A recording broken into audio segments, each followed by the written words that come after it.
Minha nora estava com o celular quebrado, então resolvi levar em um técnico, conhecido da família, para consertar e fazer uma surpresa para ela. Ele consertou, mas me chamou de canto assustado. Cancele todos seus cartões, troque suas senhas e saia de casa imediatamente. Não volte, ele sussurrou, o rosto pálido. Fiquei muito confusa e perguntei o que estava acontecendo. Ele me mostrou o celular e a tela mostrava algo que me fez tremer de medo. Mas antes de continuar, confira se você já está inscrito no canal e escreva nos comentários. De onde você está assistindo este vídeo? Adoramos saber até onde nossas histórias estão chegando. Meu nome é Marta. Tenho 63 anos e até 3 dias atrás acreditava ter uma vida abençoada. Viúva há 7 anos, moro sozinha em um apartamento confortável em Belo Horizonte, comprado com a pensão que meu marido José me deixou após 35 anos de casamento. Nosso filho Eduardo tem 38 anos e se casou com Camila há 4. Eles não têm filhos. Eduardo sempre foi meu orgulho, formado em administração, trabalhador, atencioso, ou pelo menos era o que eu pensava. Tudo começou na terça-feira passada. O telefone tocou enquanto eu preparava o almoço. Dona Marta, é a Camila. Estou com um problema e preciso de ajuda. Camila raramente me ligava, especialmente no meio da semana. O que aconteceu, querida? Quebrei meu celular. A tela está completamente trincada e não consigo ver quase nada. Tenho uma apresentação importante amanhã e preciso dos arquivos que estão nele. Eduardo está em São Paulo numa reunião e só volta amanhã à noite. Ofereci ajuda imediatamente. Posso levar para consertar se quiser. Seria perfeito. Posso passar aí em meia hora para deixá-lo com você? Só preciso das minhas senhas. Estão todas salvas lá. Quando Camila chegou, notei que estava mais arrumada do que o normal para uma terça-feira comum. Cabelos impecáveis, maquiagem perfeita, roupas elegantes. Obrigada, Marta. Não sei o que faria sem você. Ela me entregou o celular com a tela completamente estilhaçada. A senha é 1518, nosso aniversário de casamento. Enquanto anotava a senha, Camila olhava nervosamente para o relógio. Estou tão atrasada, preciso correr para uma reunião. Posso passar aqui à noite para buscá-lo? Depois que ela saiu, liguei para Lucas, filho do meu antigo vizinho que tinha uma assistência técnica no centro da cidade. Ele sempre me dava descontos e fazia um trabalho confiável. 1 hora depois, eu estava em sua loja. Dona Marta, quanto tempo? Lucas sorriu ao me ver. Ele tinha crescido diante dos meus olhos, desde menino correndo pelo prédio até se tornar um jovem empreendedor. O celular é da minha nora, expliquei. Ela precisa dele funcionando hoje mesmo. Sem problemas. Trouxe a senha? Entreguei o papel com a senha e Lucas levou o celular para os fundos da loja. Enquanto esperava, folheava distraidamente uma revista.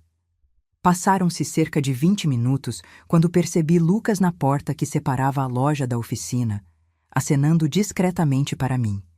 Seu rosto estava pálido. Dona Marta, pode vir aqui um instante? Levantei-me, confusa com sua expressão tensa. Quando entrei na pequena sala dos fundos, ele fechou a porta. O que foi, Lucas? Algum problema com o celular? Ele olhou para os lados como se temesse ser ouvido, mesmo estando apenas nós dois na sala. Dona Marta, me desculpe pela intromissão, mas quando liguei o celular para testar a tela nova, apareceu uma notificação de mensagem. Ele hesitou. Normalmente eu não olharia, mas o nome do seu filho apareceu junto com algumas palavras que me chamaram a atenção. Meu coração acelerou. Que palavras, Lucas? Acidente, seguro, herança, todas na mesma mensagem. Ele me olhou intensamente. Dona Marta, cancele seus cartões, troque suas senhas e saia de casa imediatamente. Não volte. Confusa e assustada, balancei a cabeça. Do que você está falando, Lucas? Ele virou a tela do celular para mim. Era uma conversa entre Eduardo e Camila. A mensagem mais recente, enviada naquela manhã, dizia: consegui as senhas dela. Vou ao banco hoje mesmo. O acidente precisa acontecer logo, antes que ela perceba o dinheiro sumindo. Quanto maior o valor do seguro que transferirmos para nós, melhor será nossa vida depois. A casa e a herança serão só o começo. Senti meu sangue gelar. Minhas mãos tremiam tanto que mal conseguia segurar o telefone enquanto deslizava para ler as mensagens anteriores. Eduardo e Camila estavam planejando minha morte há semanas. Falavam sobre como fazer parecer um acidente doméstico. Idosos caem nas escadas o tempo todo.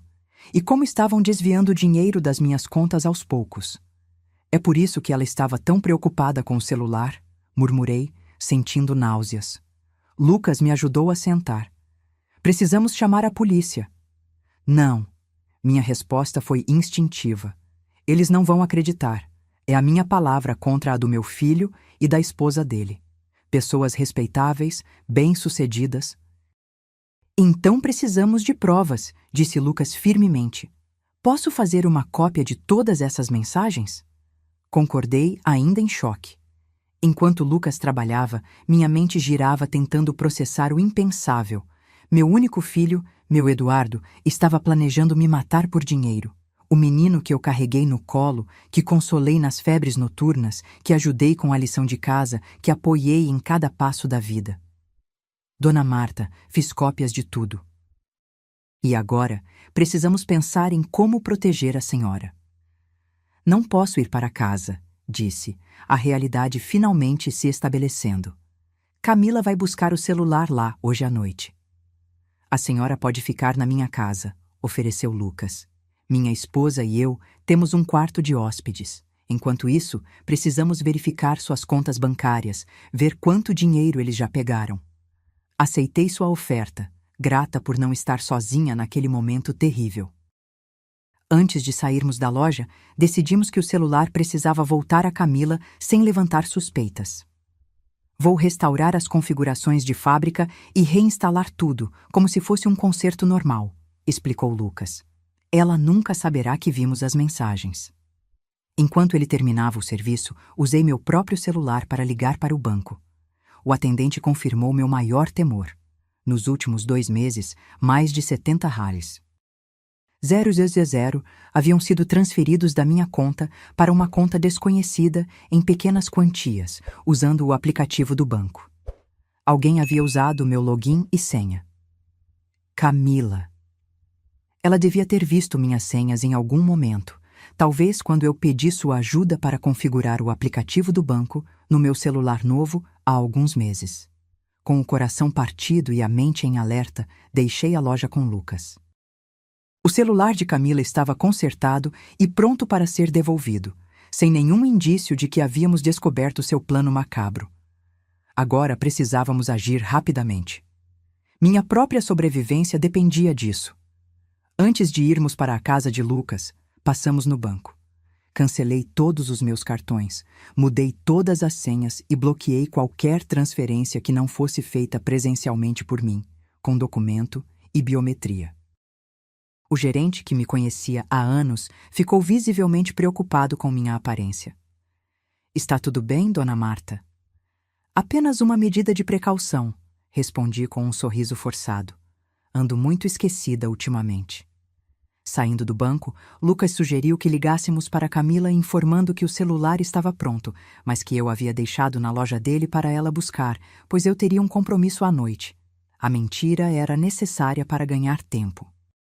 No caminho para a casa de Lucas, minha cabeça ainda tentava absorver a realidade. Como não percebi nada? Como pude ser tão cega? Pensei em todas as vezes que Eduardo e Camila apareceram de surpresa nos últimos meses, sempre tão solícitos, sempre se oferecendo para ajudar com minhas contas, meus remédios, minhas compras. Mãe, você está ficando esquecida, Eduardo havia dito semanas atrás. Vamos contratar alguém para cuidar de você. Na época, interpretei como preocupação. Agora entendia que era parte do plano. Me fazer parecer mentalmente incapaz para que minha morte parecesse um acidente plausível. A casa de Lucas era simples, mas acolhedora. Sua esposa, Ana, recebeu-me com gentileza, sem fazer muitas perguntas quando Lucas explicou que eu precisava ficar alguns dias. Naquela noite, não consegui dormir. A traição era uma ferida aberta, sangrando. O filho que eu amava mais que tudo estava planejando minha morte. Por quê? Dinheiro? Nunca fui rica, mas tinha uma vida confortável. A casa que José e eu compramos há 30 anos agora valia muito mais, graças à valorização do bairro. Minha pensão era boa, e havia o seguro de vida que José deixou. Deitada na cama de hóspedes, lágrimas silenciosas escorriam pelo meu rosto. O que eu faria agora? Para onde iria? Como enfrentaria meu próprio filho, sabendo do seu plano monstruoso? Enquanto o dia amanhecia, uma coisa estava clara. Eu não seria uma vítima passiva. Não me entregaria ao destino que Eduardo e Camila planejaram para mim. José sempre dizia que eu tinha o espírito de uma guerreira. Era hora de provar que ele estava certo. No dia seguinte, acordei com a sensação de ter vivido um pesadelo, mas a realidade bateu forte quando vi o quarto desconhecido ao meu redor. Não estava em casa. Estava escondida, fugindo do meu próprio filho que planejava me matar. Ouvi batidas suaves na porta, e Ana, esposa de Lucas, entrou com uma bandeja de café da manhã. Dona Marta, trouxe algo para a senhora comer. Lucas pediu para avisar que já está na loja e que Camila buscou o celular ontem à noite. Agradeci e forcei alguns bocados, embora meu estômago estivesse em nós. Minha mente não parava de trabalhar, analisando cada interação recente com Eduardo e Camila, procurando sinais que eu deveria ter percebido. 2 semanas atrás, Eduardo havia insistido para que eu fizesse um check-up completo. Mãe, estou preocupado com sua memória. Você tem esquecido coisas importantes. Na época, fiquei irritada com sua insistência. Eu me sentia perfeitamente bem.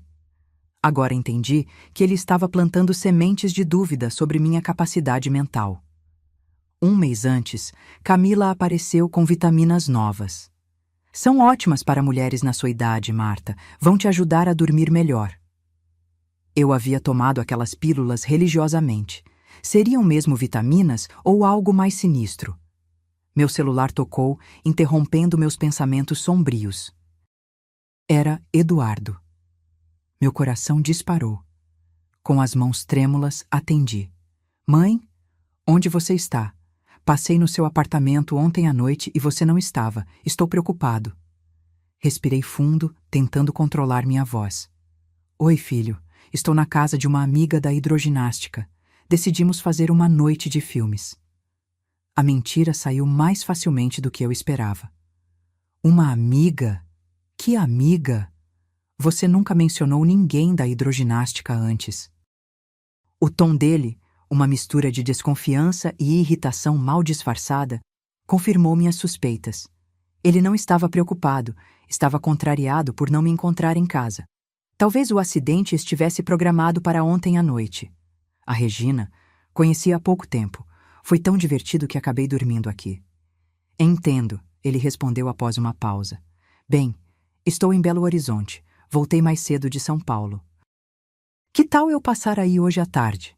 Precisamos conversar sobre algumas coisas importantes. Que coisas? Nada demais. Só alguns papéis do banco que precisam da sua assinatura.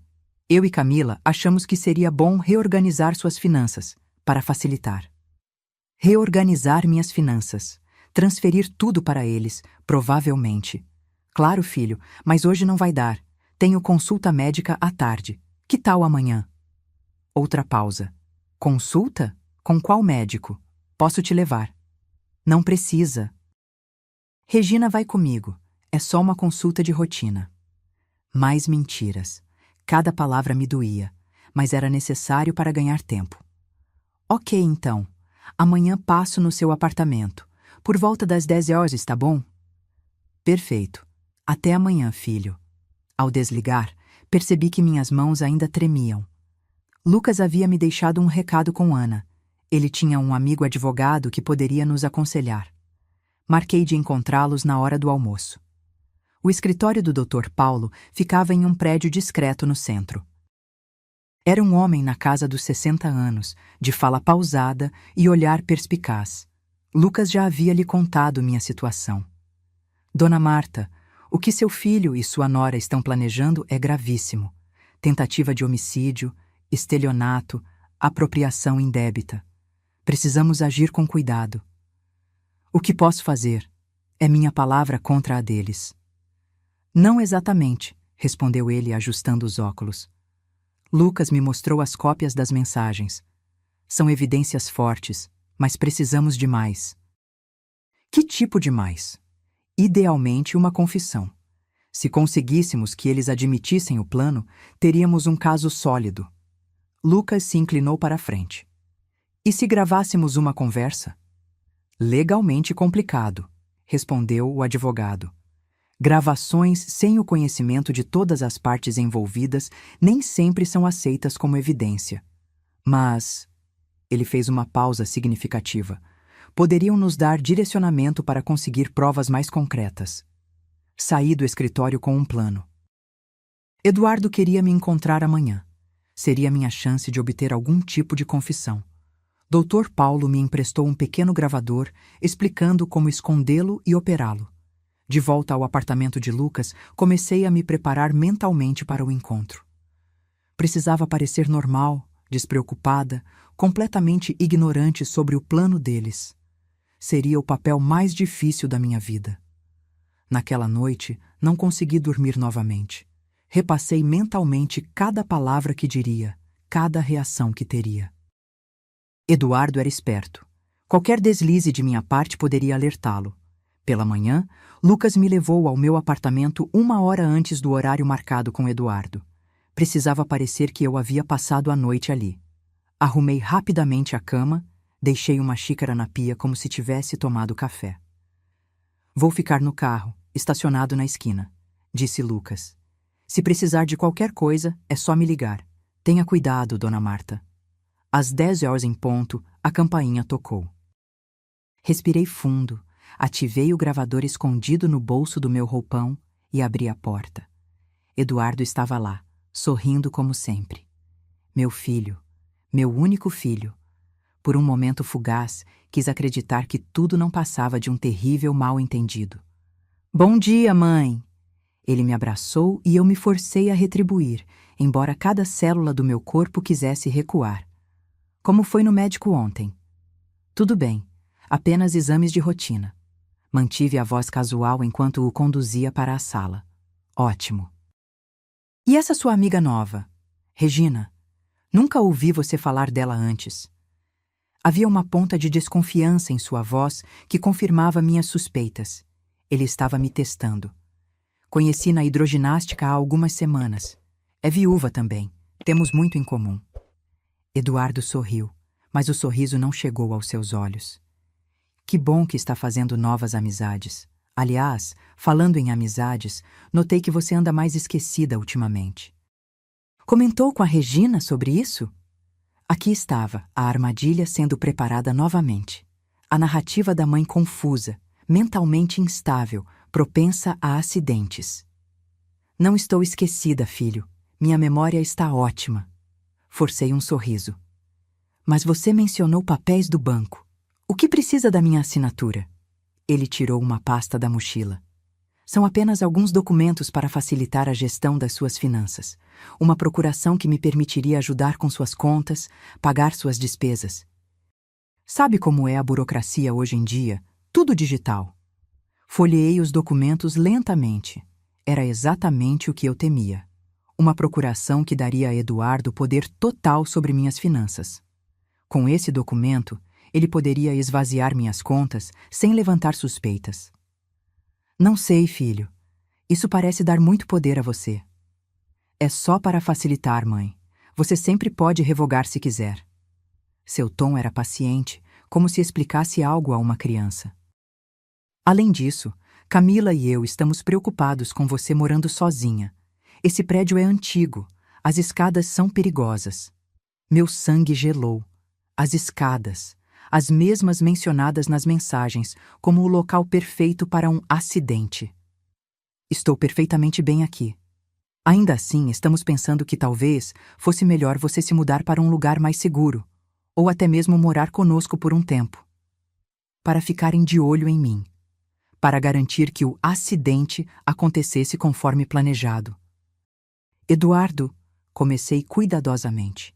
Estive pensando em fazer algumas mudanças no meu testamento. Foi como se um interruptor fosse ligado. Seus olhos instantaneamente ficaram mais alertas, mais focados. Testamento? Por quê? Está se sentindo mal? Não, apenas sendo prudente.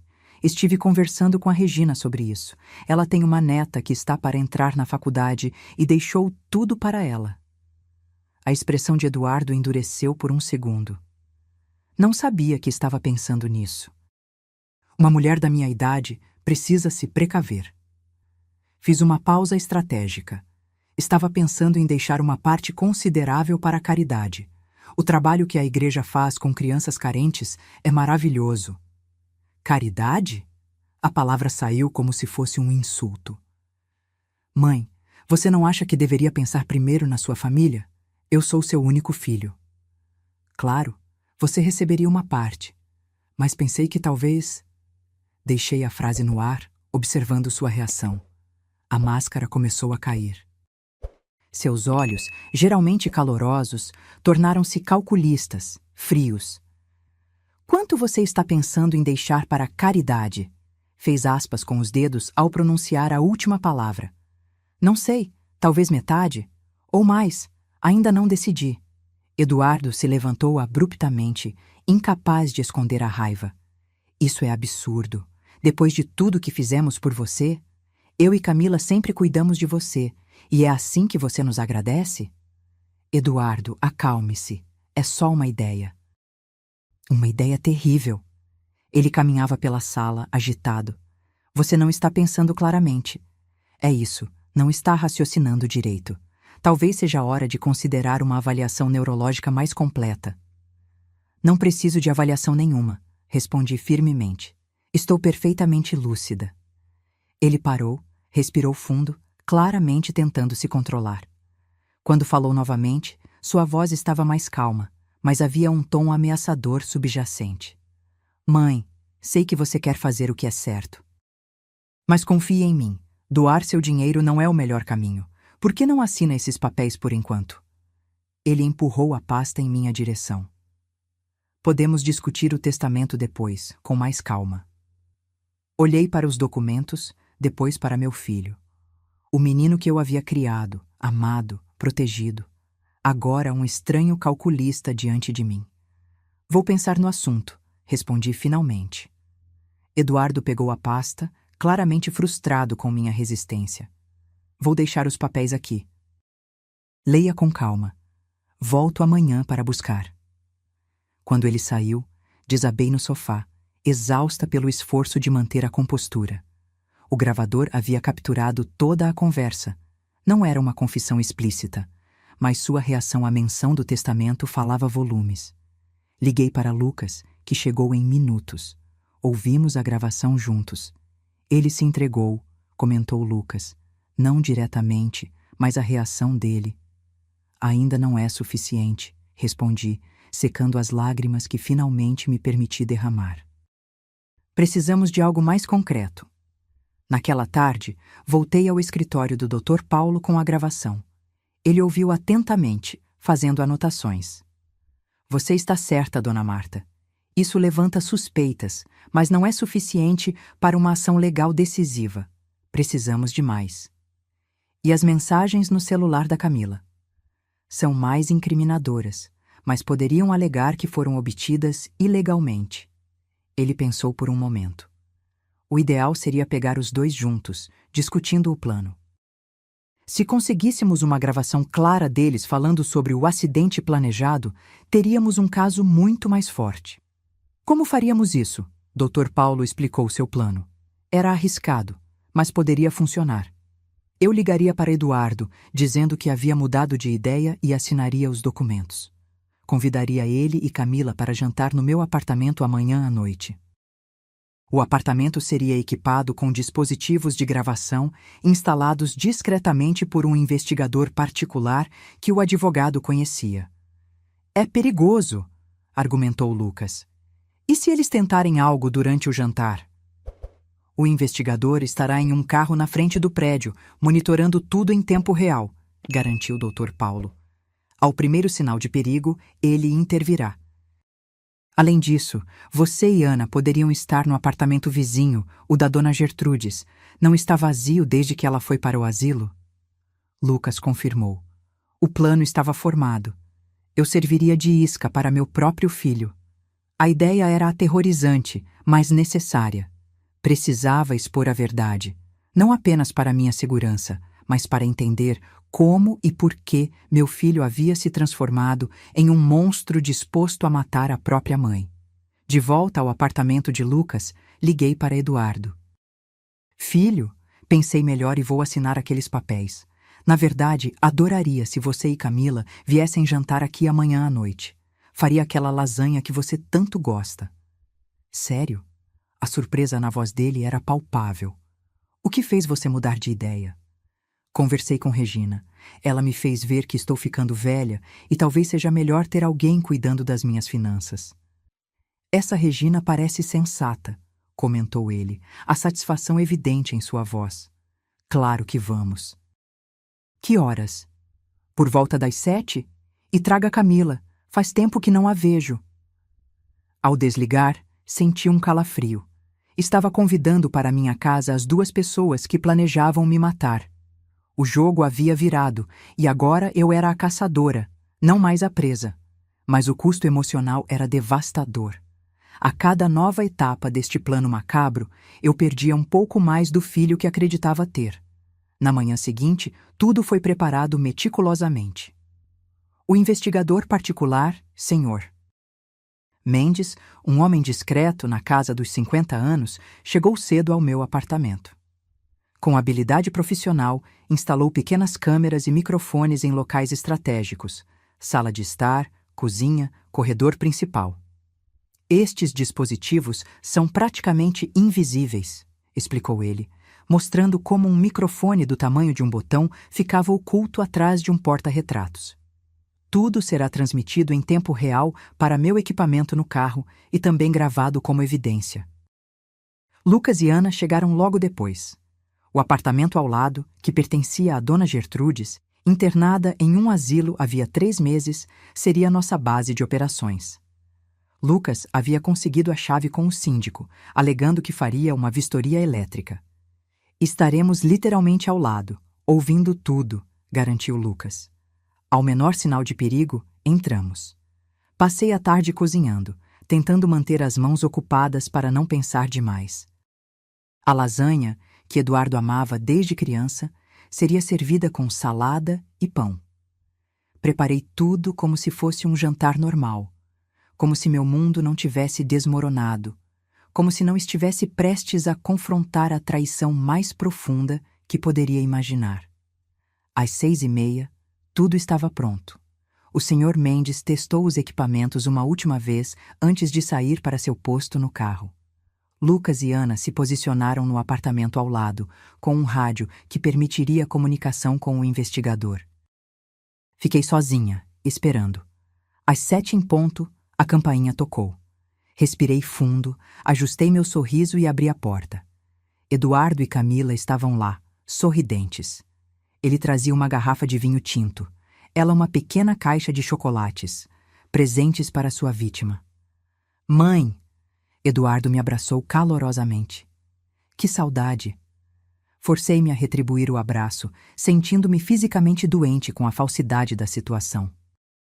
O filho que eu amava mais do que tudo planejava me matar, e eu estava fingindo que tudo estava normal. Trouxemos vinho para acompanhar o jantar, disse Camila, me entregando a garrafa com um sorriso ensaiado. Notei que ela evitava contato visual direto comigo, um hábito que só agora percebi ser consistente. Seria culpa? Ou simplesmente desprezo pela idosa que ela via como um obstáculo aos seus planos? Que gentileza, respondi, conduzindo-os até a sala.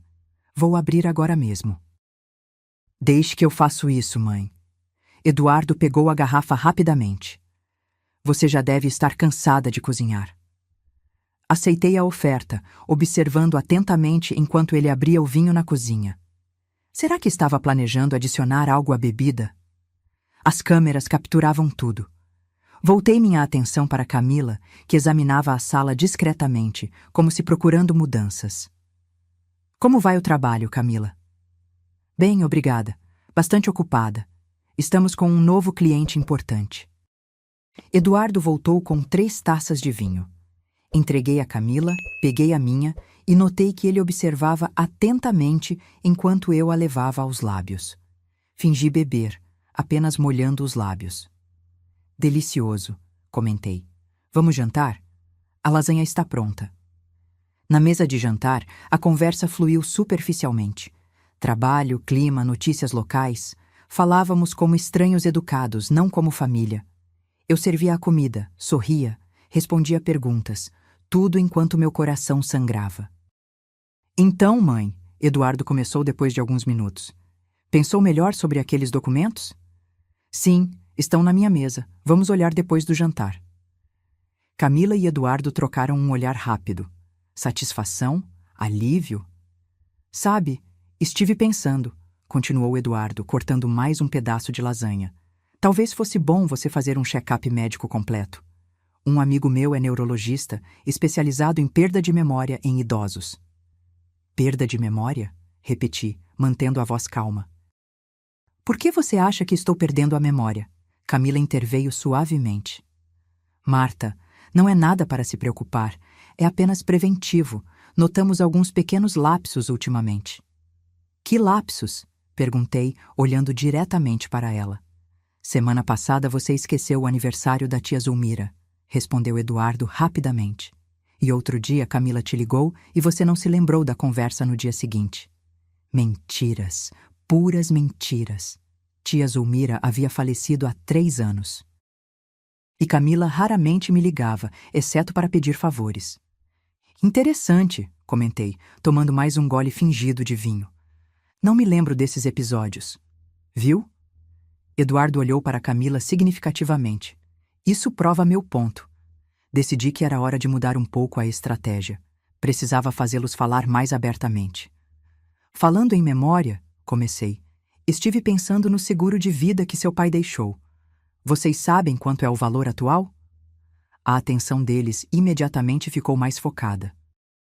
Eduardo pousou o garfo lentamente. Por que está pensando nisso, mãe? Curiosidade.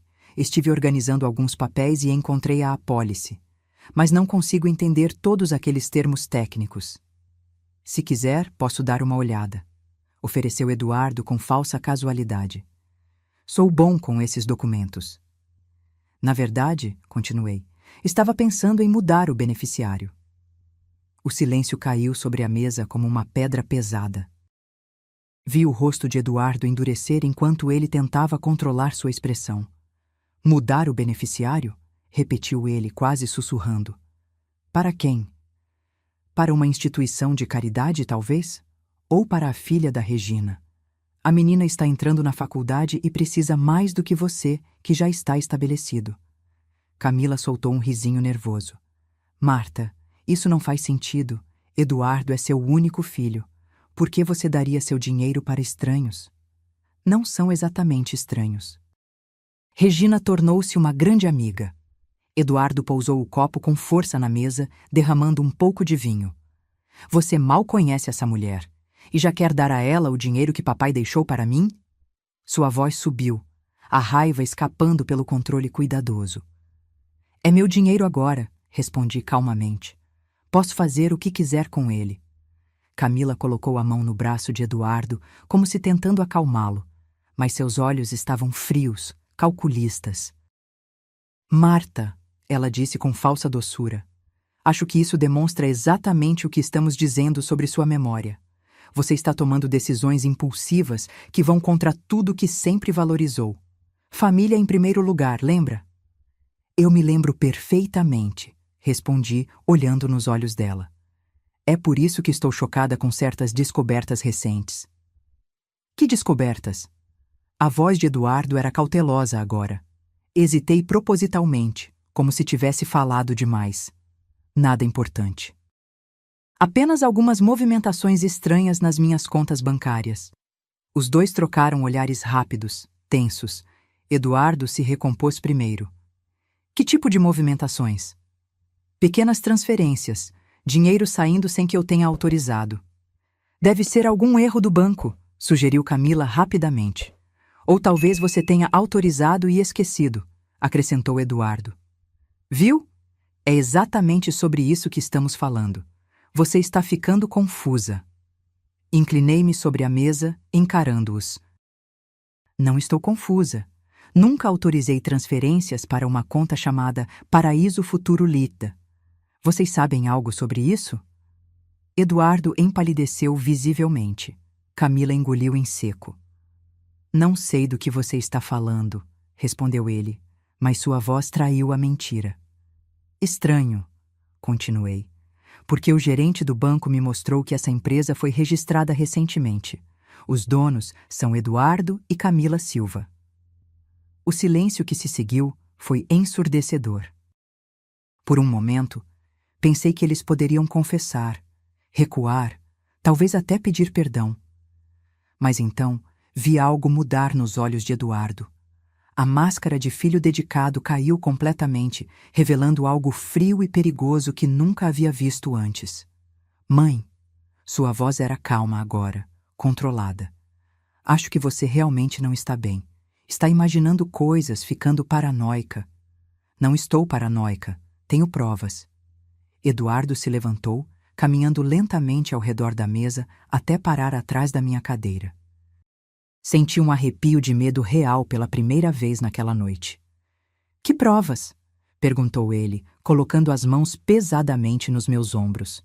Respirei fundo, lutando contra o impulso de me afastar. O celular de Camila. Vi Camila congelar, a taça de vinho a meio caminho da boca. O que tem o celular dela? A voz de Eduardo era perigosamente suave. Quando levei para consertar, o técnico viu mensagens entre vocês dois. Mensagens sobre um acidente planejado para mim. Sobre como dividir meu seguro e vender minha casa depois. O aperto nos meus ombros aumentou, quase doloroso agora. Que técnico? Perguntou Camila, recuperando a voz. O que exatamente ele viu? Ele viu tudo. As mensagens sobre como me fazer parecer mentalmente incapaz. Como aproveitar minha queda acidental na escada. Como dividir o dinheiro do seguro. Eduardo soltou meus ombros abruptamente e voltou para seu lugar. Seu rosto estava diferente agora, calculista, avaliando opções. Isso é ridículo, disse ele finalmente. Completamente absurdo. Você acha que planejamos te matar? Sua própria família? Tenho cópias das mensagens. Menti, observando suas reações. E já mostrei para outras pessoas, por segurança. Camila olhou para Eduardo, em pânico. Ele manteve a calma, embora pudesse ver sua mente trabalhando rapidamente. Essas mensagens são falsas, declarou ele. Alguém está tentando nos prejudicar. Provavelmente essa tal de Regina, que apareceu do nada e agora quer seu dinheiro. Ou talvez, continuou Camila, seguindo a deixa, esse técnico tenha inventado tudo, querendo extorquir dinheiro. Olhei de um para outro, maravilhada com a rapidez com que construíam mentiras. Quantas outras vezes haviam feito isso? Quanto da nossa relação tinha sido falsa? Vocês realmente acham que sou tão estúpida? Perguntei baixinho. Que não reconheceria a verdade quando ela está bem na minha frente. Mãe, Eduardo abandonou a negação e mudou para um tom conciliador. Vamos conversar sobre isso com calma. Claramente houve um mal-entendido. Que tipo de mal-entendido explicaria a mensagem sobre como me matar? Eduardo suspirou dramaticamente. Ok, vou ser honesto. Sim, Camila e eu conversamos sobre você. Sobre como você está ficando mais frágil, mais confusa. Sobre como poderíamos te ajudar se algo acontecesse. Um acidente, uma doença. Estávamos nos preparando para cuidar de você, não para te machucar. A mentira era quase admirável em sua audácia. Camila rapidamente se juntou à narrativa. Exatamente, Marta. Estávamos preocupados com você. Os acidentes que mencionamos eram possibilidades que queríamos prevenir, não causar. E as transferências bancárias? Perguntei. Os 70 ales. 000 que vocês tiraram das minhas contas? Um empréstimo temporário, Eduardo respondeu prontamente. Para um investimento, íamos devolver com juros. Por que você acha que eu estava tão interessado em organizar suas finanças? Para ter certeza que tudo estaria em ordem. Camila se levantou, movendo-se para meu lado com falsa preocupação. Marta, querida, acho que você precisa descansar. Está muito agitada. Ela tocou minha testa. E parece um pouco febril também. Afastei sua mão. Não toque em mim. Eduardo também se levantou, a expressão alternando entre preocupação fingida e frustração real. Mãe, você precisa confiar na gente. Somos sua família. Por que faríamos algo para te machucar? Pelo dinheiro, respondi simplesmente. Pelo meu apartamento, pelo seguro, pela herança. O silêncio que se seguiu foi revelador. Por um momento, vi a verdade nua nos olhos deles. Eu estava certa, e eles sabiam que eu sabia. Eduardo recuperou-se primeiro. Isso é absurdo. Você realmente acha que eu, seu único filho, seria capaz de te matar por dinheiro? Antes que pudesse responder, Camila interferiu, sua voz subitamente mais urgente. Eduardo, ela não está raciocinando direito. Olhe para ela, tremendo, acusando a própria família. Isso é algum tipo de paranoia. Precisamos chamar um médico. Ela já estava pegando o celular, mas Eduardo a deteve com um gesto. Espere. Ele me olhou intensamente. Mãe, você realmente acredita nisso? Que planejamos? Te matar? Sei disso, respondi com firmeza, e tenho provas suficientes para ir à polícia. Algo mudou nos olhos dele. A última pretensão de preocupação desapareceu, substituída por algo frio e calculista. E por que não foi à polícia ainda? Perguntou ele suavemente. Porque queria ouvir de vocês, respondi. Queria entender como meu filho, que criei com tanto amor, poderia se transformar em alguém capaz disso. Eduardo riu, um som desprovido de qualquer humor. Amor? É sobre isso que você pensa que foi nossa relação? Sua voz estava cheia de amargura. Você sempre foi controladora, manipuladora. Faça isso, Eduardo. Estude aquilo, Eduardo. Não é bom o suficiente, Eduardo. Nada nunca era suficiente. Suas palavras me atingiram como golpes físicos. Era assim que ele me via? Como uma mãe controladora e nunca satisfeita. Eu só queria o melhor para você, murmurei. O melhor para mim? Ele zombou. Você queria o que era melhor para a sua visão do filho perfeito. Sabe por que me casei com Camila? Porque ela foi a primeira pessoa que me viu como eu realmente sou, não como alguém que precisava atender às suas expectativas. Camila sorriu, mas não havia calor no gesto, apenas satisfação predatória. É verdade, ela disse. Desde o início, vi o potencial em Eduardo e o ressentimento. Foi tão fácil direcioná-lo. Olhei para ela, chocada com a admissão aberta. Eduardo pareceu momentaneamente surpreso também, como se ela tivesse ido longe demais. O que você quer dizer? Perguntei. Camila deu de ombros. Estou cansada de fingir. Você descobriu mesmo, então que diferença faz? Sim, planejamos tudo. Os acidentes, o dinheiro, tudo. Eduardo tinha o motivo, eu tinha o plano. Camila, Eduardo advertiu, mas ela o ignorou. Sabe qual foi o erro, Marta? Quebrar acidentalmente meu celular. Se não fosse por isso, você já estaria morta e nós estaríamos contando o dinheiro em alguma praia distante. Eduardo agarrou o braço de Camila. Chega! Ela está gravando isso, não percebe? Camila piscou, surpresa. O quê? Ele começou a examinar a sala freneticamente, procurando dispositivos de escuta. É uma armadilha, disse ele. Ela está tentando nos fazer confessar. De repente, a situação ficou muito mais perigosa. Eduardo avançou em minha direção, o rosto contorcido de raiva. Onde estão as câmeras, os microfones? Quem mais está ouvindo? Recuei, mas ele me agarrou pelo braço com força suficiente para deixar marcas. Responda! Nesse momento, a porta do apartamento foi aberta com violência. Lucas e o Sr. Mendes entraram correndo, seguidos por 2 policiais uniformizados. Polícia! Afaste-se dela! Gritou um dos oficiais.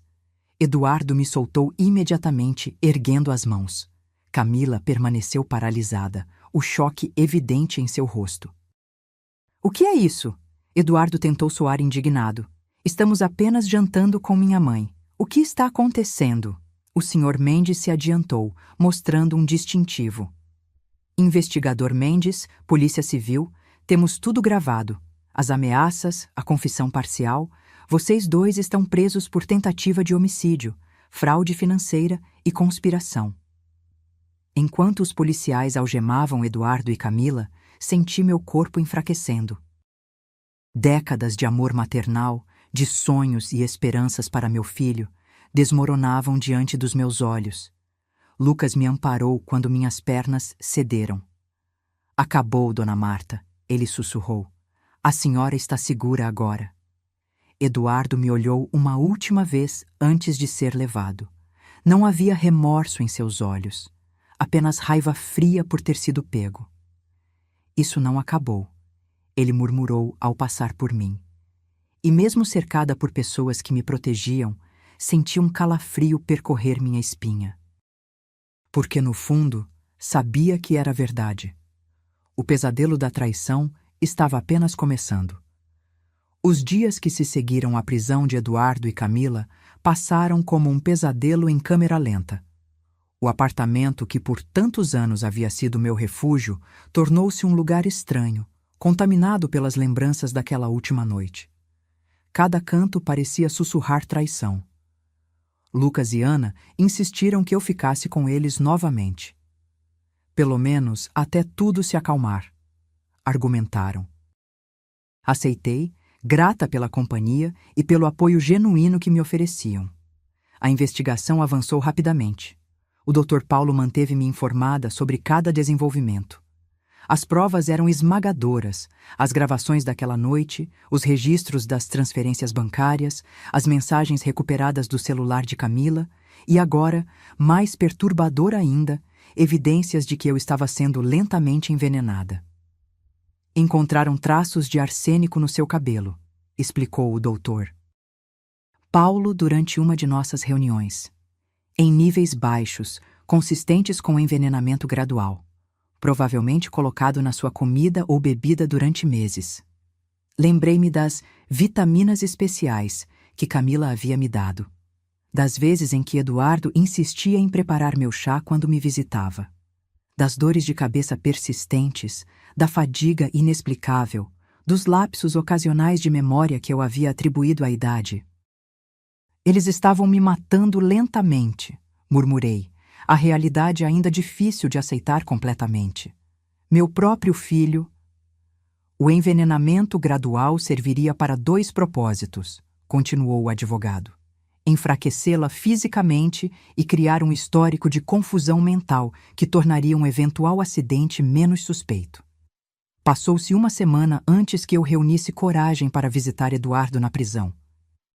Camila estava detida em outra instituição.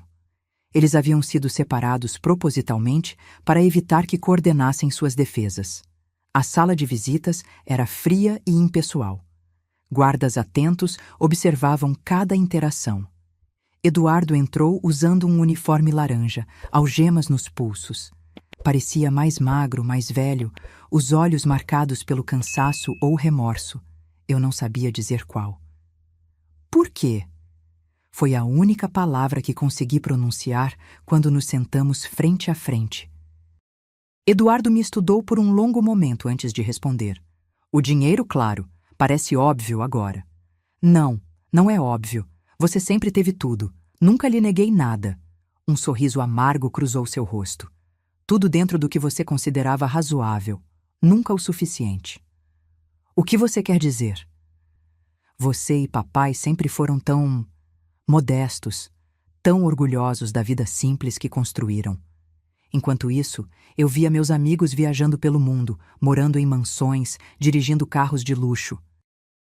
Então isso é sobre inveja, sobre status. Ele inclinou-se para a frente.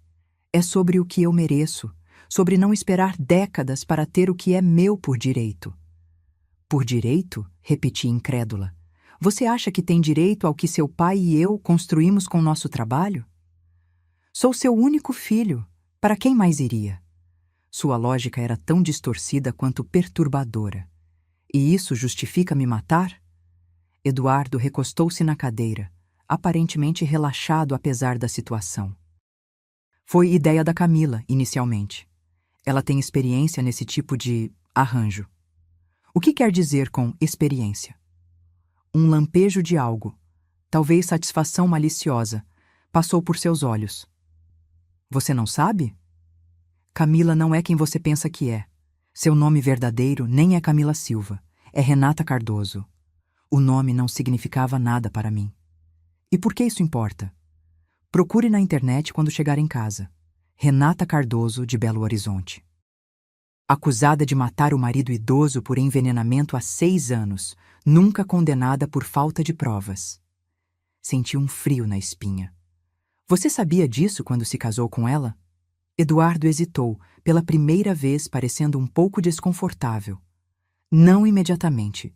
Descobri depois. Ela me contou quando.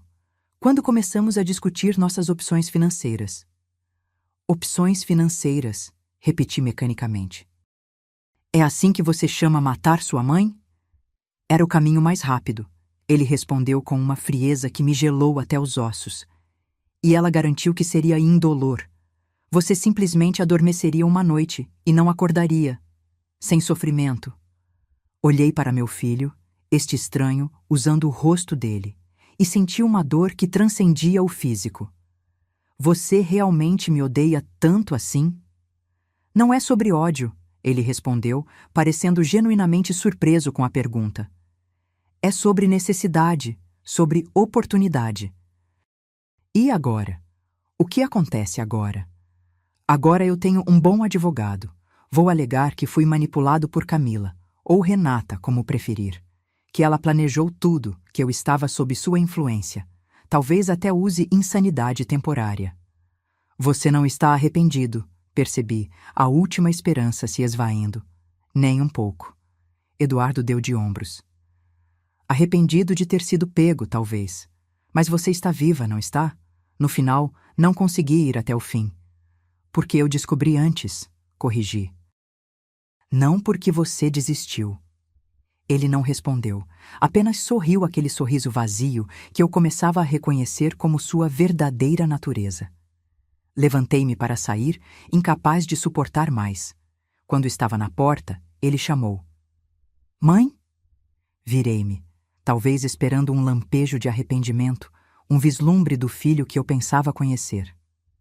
Não volte, ele disse simplesmente. Não há nada para nós dois aqui. Saí da prisão entorpecida, caminhando mecanicamente até o carro onde Lucas me esperava. Dona Marta, como foi? Não consegui responder imediatamente. Como explicar que acabara de conversar com um estranho? Que a pessoa sentada naquela sala não era meu filho, mas uma versão distorcida dele que eu nunca conheci realmente? Preciso pesquisar algo, foi o que consegui dizer finalmente. De volta ao apartamento de Lucas, fui direto para o computador. Digitei Renata Cardoso Belo Horizonte envenenamento e dezenas de resultados apareceram. Matérias de jornais locais de 6 anos atrás contavam a história. Renata Cardoso, então com 25 anos, fora acusada de envenenar o marido de 67 anos, apenas 8 meses após o casamento. As fotos mostravam uma mulher diferente, cabelos mais escuros, sem as mechas loiras e o corte moderno que Camila ostentava. Mas os olhos eram inconfundíveis. Frios, calculistas, mesmo quando tentava parecer angustiada nas fotos do tribunal. Segundo as matérias, Renata havia conhecido Augusto Cardoso, um empresário aposentado e viúvo, durante um evento beneficente. O namoro foi rápido, o casamento mais ainda. Quando Augusto morreu de causas naturais, ela herdou tudo, casa, investimentos, empresas. A família dele suspeitou e pediu investigação, que encontrou traços de arsênico no corpo exumado. Mas o caso nunca foi a julgamento. Testemunhas desapareceram, evidências foram questionadas e, eventualmente, o caso foi arquivado por falta de provas conclusivas. E agora, essa mesma mulher, com novo nome e aparência, havia se casado com meu filho e o convencido a matar a própria mãe. Meu Deus, sussurrei, encarando a tela. O que foi, Dona Marta? Lucas se aproximou preocupado. Mostrei-lhe as matérias, explicando o que Eduardo havia revelado. Lucas leu tudo com expressão horrorizada. Precisamos informar a polícia imediatamente. Nas semanas seguintes, a investigação tomou um novo rumo. A identidade real de Camila foi confirmada, seu passado exposto e novos depoimentos de familiares de Augusto Cardoso foram colhidos. Eduardo, percebendo que sua estratégia de culpar exclusivamente a esposa ganhava força, cooperou plenamente, oferecendo detalhes sobre o plano em troca de redução de pena. Em casa, eu tentava reconstruir algum tipo de normalidade. Voltei para meu apartamento, embora não conseguisse mais dormir no quarto principal. Montei uma cama no escritório, o único cômodo onde Eduardo raramente entrava. Contratei uma empresa para fazer uma limpeza profunda, como se pudesse eliminar as memórias junto com qualquer traço físico deles. O Dr. Paulo me ajudou a reorganizar minhas finanças, recuperar o dinheiro desviado e estabelecer novas medidas de segurança. Troquei todas as fechaduras, instalei um sistema de alarme, até mudei meu número de telefone. Mas a segurança física era o menor dos desafios. A segurança emocional, o senso de confiança básica no mundo e nas pessoas, havia sido destruído. Como confiar novamente quando seu próprio filho planeja sua morte? Como olhar estranhos na rua sem se perguntar quais segredos sombrios eles escondem? 2 semanas após a visita à prisão, acordei no meio da noite com o telefone tocando. Era o Dr. Paulo. Dona Marta, sinto ligar a esta hora, mas achei que deveria saber imediatamente. Houve um incidente na prisão. Meu coração acelerou. Eduardo? Ele está vivo, mas tentou suicídio. Está no hospital penitenciário agora, sob observação. A notícia me atingiu como um soco no estômago. Apesar de tudo, apesar da traição, da manipulação, das mentiras, ele ainda era meu filho. A criança que embalei, a quem ensinei a andar, a ler, a se tornar um homem. Quão grave? Consegui perguntar. Ele vai sobreviver. Encontraram-no a tempo, mas... O advogado hesitou.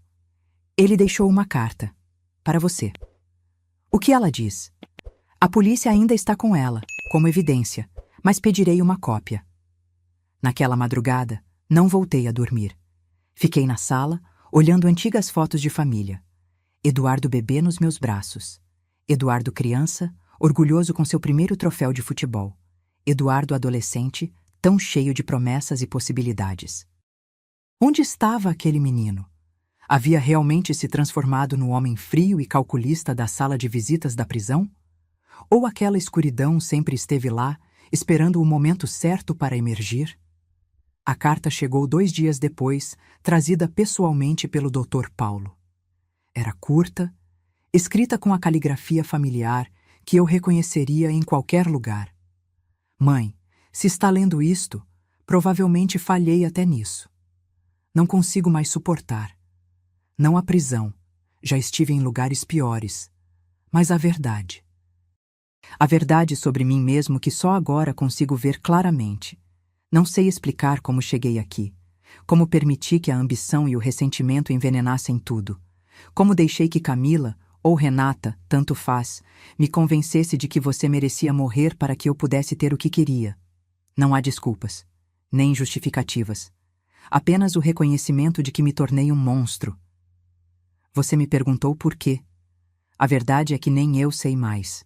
O dinheiro foi só uma desculpa. Talvez eu quisesse provar algo. Talvez estivesse tentando preencher um vazio que nada jamais poderia preencher. Não peço perdão.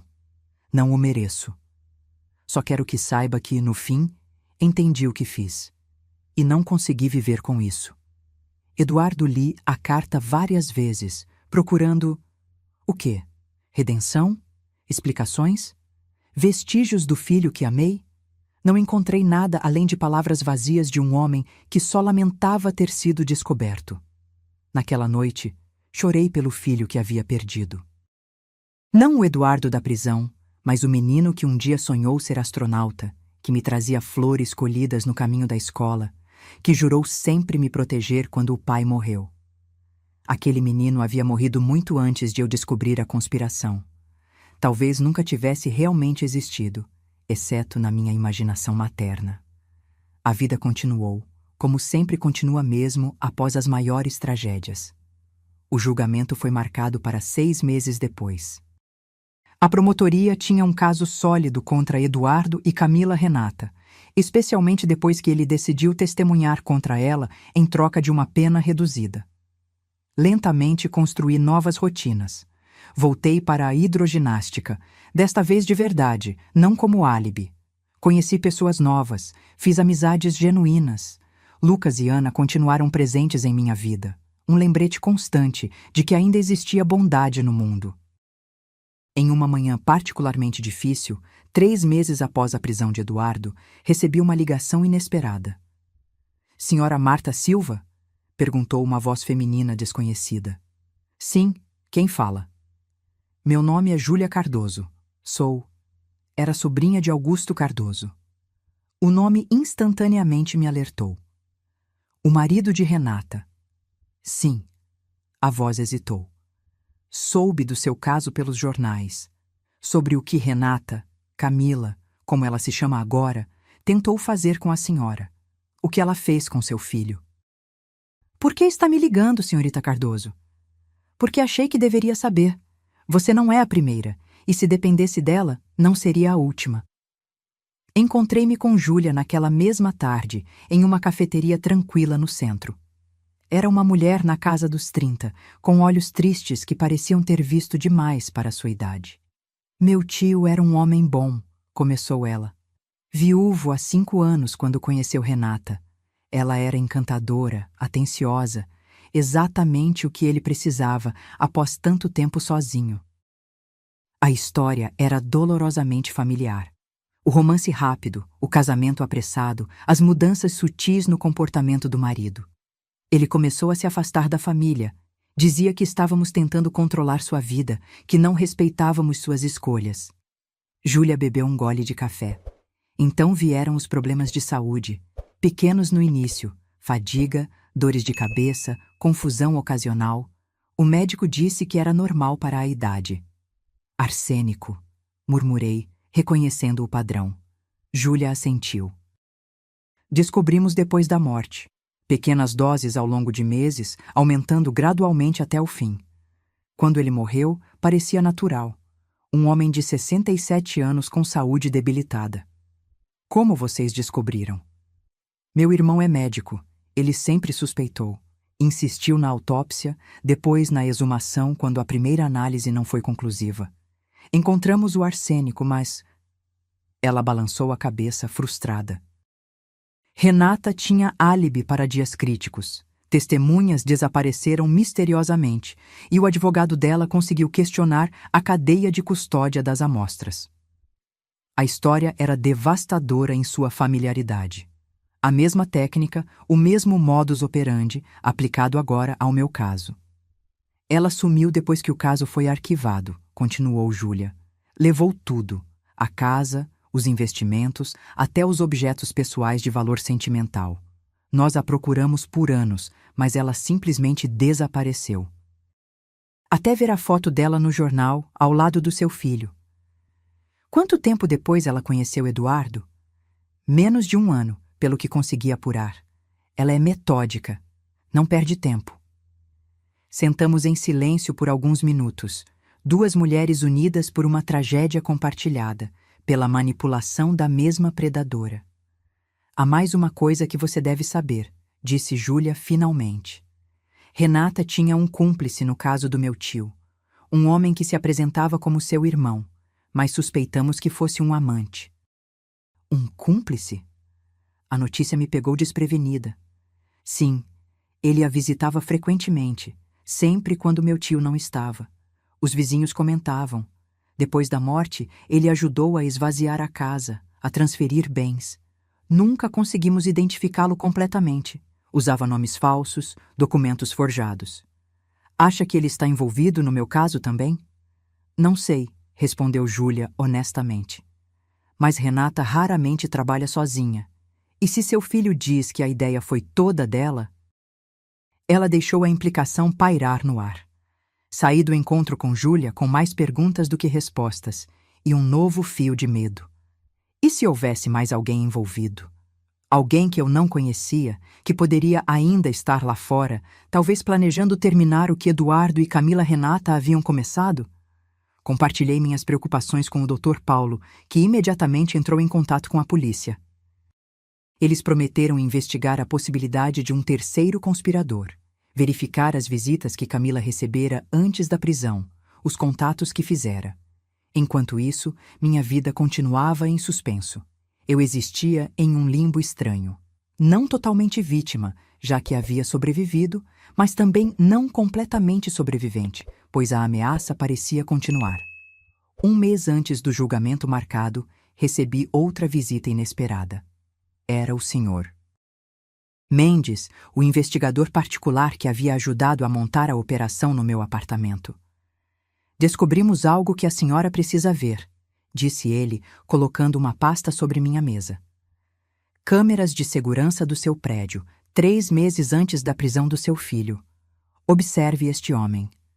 Ele mostrou um vídeo granulado do hall de entrada. Um homem de aproximadamente 40 anos, alto e magro, entrava discretamente no prédio.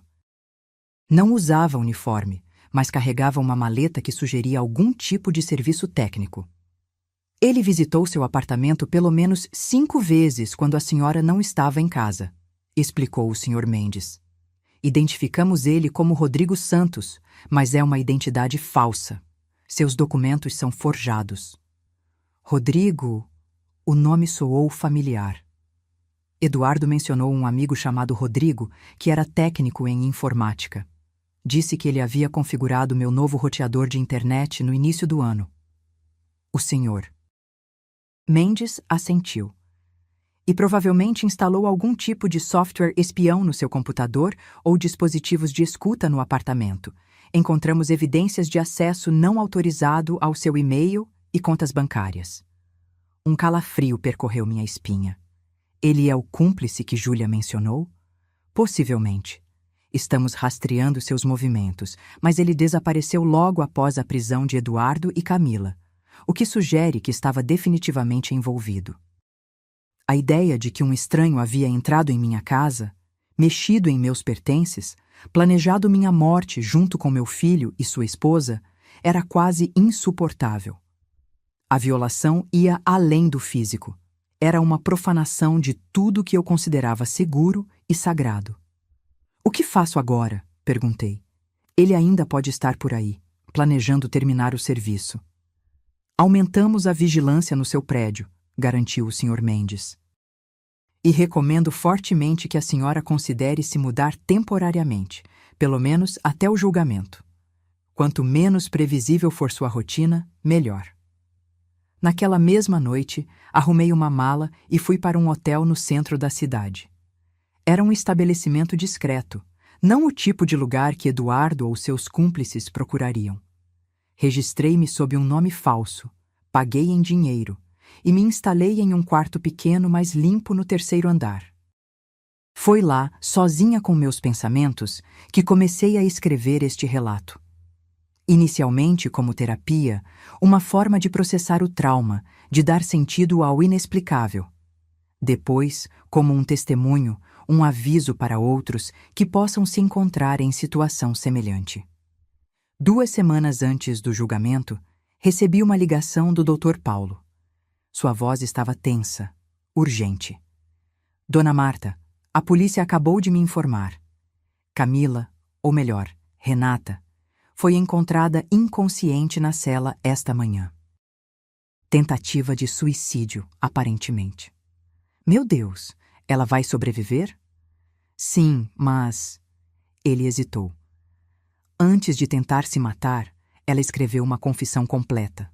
Nomes, datas, detalhes de todos os seus crimes, inclusive o assassinato do primeiro marido.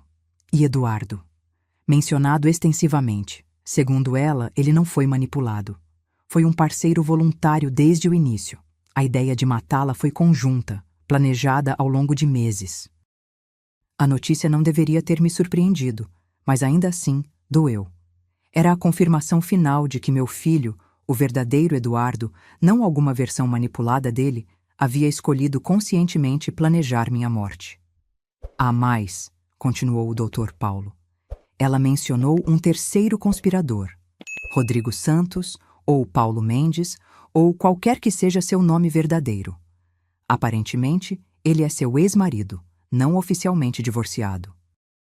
Os dois têm trabalhado juntos há anos, visando vítimas idosas com posses.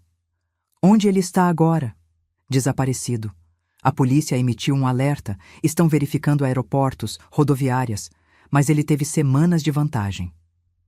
Aquela noite foi a mais longa da minha vida. Sozinha no quarto de hotel, cada ruído no corredor me fazia sobressaltar. Cada sombra parecia esconder ameaças. Verificava constantemente se a porta estava trancada, se as janelas estavam fechadas. Na manhã seguinte, o doutor Paulo ligou novamente. Boas notícias, Dona Marta. Eles encontraram Rodrigo tentando embarcar em um voo para o Paraguai ontem à noite. Está sob custódia agora. O alívio foi imenso, quase físico em sua intensidade. Pela primeira vez em meses, respirei sem o peso constante do medo. O julgamento veio e passou como um borrão febril. Testemunhei, contando minha história em detalhes dolorosos diante de um tribunal lotado. Vi Eduardo sentado ao lado de seu advogado, o rosto impassível. Apenas uma vez nossos olhares se cruzaram.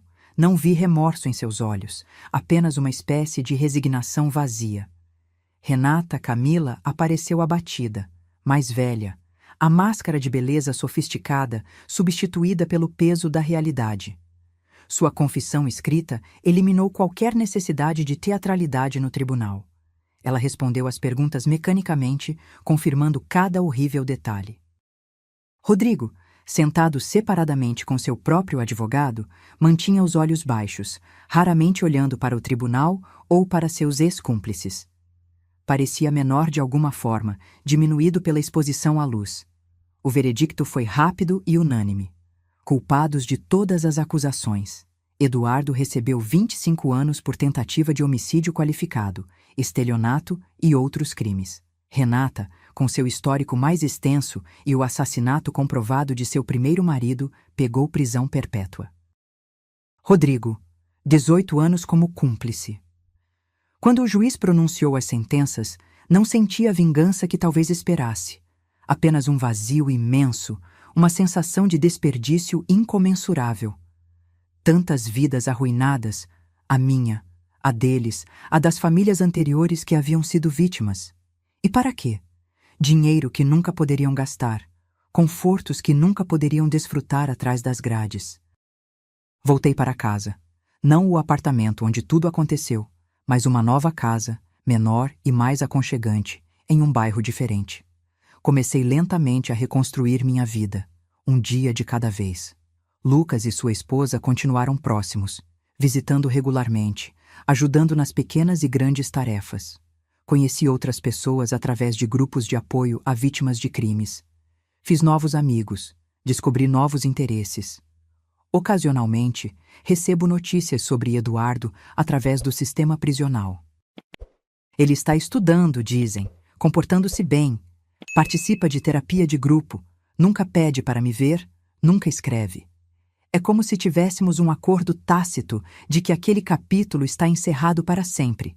E talvez esteja. Talvez algumas feridas sejam profundas demais para cicatrizar. Algumas traições fundamentais demais para perdoar. Não carrego ódio em meu coração. Seria um peso muito grande para suportar nos anos que me restam. Mas também não alimento falsas esperanças de reconciliação ou redenção. Em vez disso, escolho focar no presente, no que posso construir a partir das ruínas. Encontrei propósito em compartilhar minha história, em alertar outros que possam ser vulneráveis a predadores como Renata. Transformei minha dor em ação, minha traição em sabedoria. E quanto ao amor, aquele amor maternal que parecia incondicional e eterno, não desapareceu completamente. Ainda sinto saudades do menino que Eduardo foi, ou que eu acreditava que ele fosse. Ainda mantenho algumas fotos antigas, escondidas em uma gaveta que raramente abro. Ainda acordo ocasionalmente com lágrimas nos olhos depois de sonhar com tempos mais felizes. Mas aprendi que o amor, mesmo o mais profundo, tem limites. Que confiar cegamente, mesmo em nossos filhos, pode ser perigoso. Que devemos equilibrar o coração com a razão, a devoção com o discernimento. 3 anos se passaram desde aquele dia fatídico, quando levei o celular quebrado de Camila para consertar. 3 anos desde que um jovem técnico olhou nos meus olhos e me disse para fugir. 3 anos de luto, cura e, finalmente, recomeço. Não sei o que o futuro reserva. Sei apenas que cada dia que vivo agora é um presente. Um presente que quase me foi roubado pelas pessoas que mais amei. E vivo cada um desses dias plenamente, com gratidão e consciência de sua preciosidade. Se minha história servir de alerta para apenas uma pessoa, se ajudar a salvar apenas uma vida, todo esse sofrimento terá valido a pena. Porque a traição familiar, por mais dolorosa que seja, não precisa ser o fim da história. Pode ser, como foi para mim, o começo de um novo capítulo. Um capítulo mais sábio, mais forte e, paradoxalmente, mais humano em sua fragilidade reconhecida.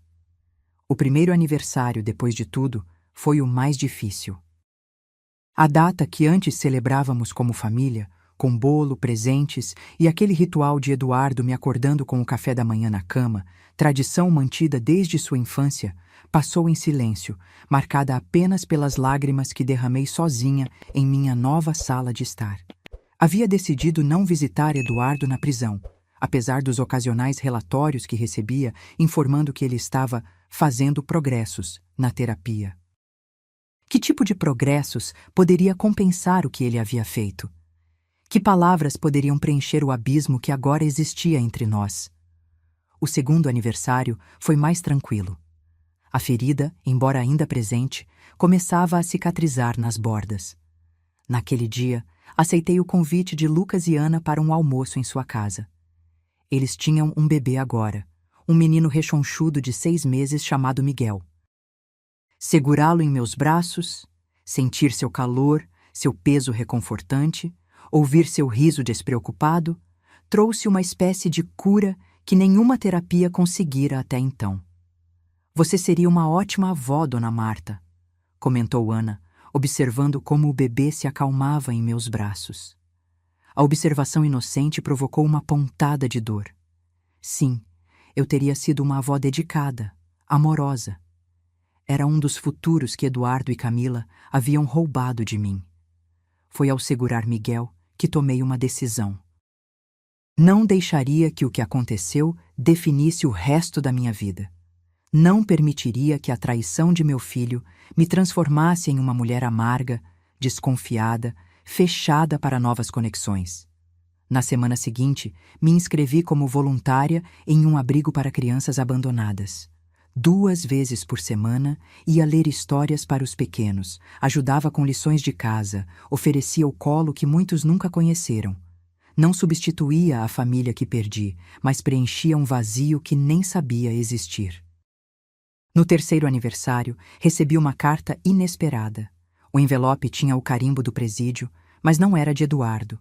Era de Camila, ou melhor, Renata. Hesitei longamente antes de abri-la. O que aquela mulher poderia querer comigo depois de tudo?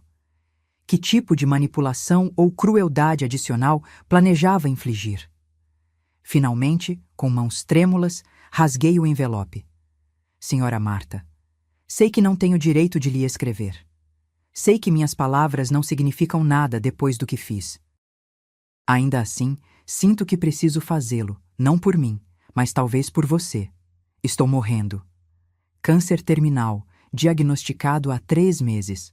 Os médicos dizem que tenho no máximo 6 meses de vida. Não busco simpatia. Sei que não a mereço. Busco apenas a oportunidade de dizer a verdade antes que seja tarde demais. Eduardo não foi apenas uma vítima manipulada, como ele afirma, mas também não foi o instigador. Nós nos encontramos em um momento em que ambos estávamos procurando algo. Ele, uma saída rápida para obter o que considerava merecer. Eu, uma nova vítima após o fracasso com meu último alvo. Reconhecemos algo um no outro quase imediatamente. Uma escuridão compartilhada, um vazio que nada preenchia. Foi uma parceria desde o início. Ele com seu conhecimento sobre você e sua vida. Eu com minha experiência em acidentes e doenças súbitas. Não estou tentando diminuir minha culpa ou aumentar a dele. Apenas quero que você saiba que não foi tudo uma manipulação. Seu filho fez escolhas. Escolhas terríveis, imperdoáveis, mas suas próprias escolhas. O dinheiro que ele desviou de suas contas não foi apenas para nosso plano.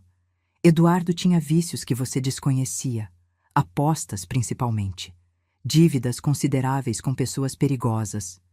Parte da urgência em obter sua herança vinha desses credores que ameaçavam sua vida.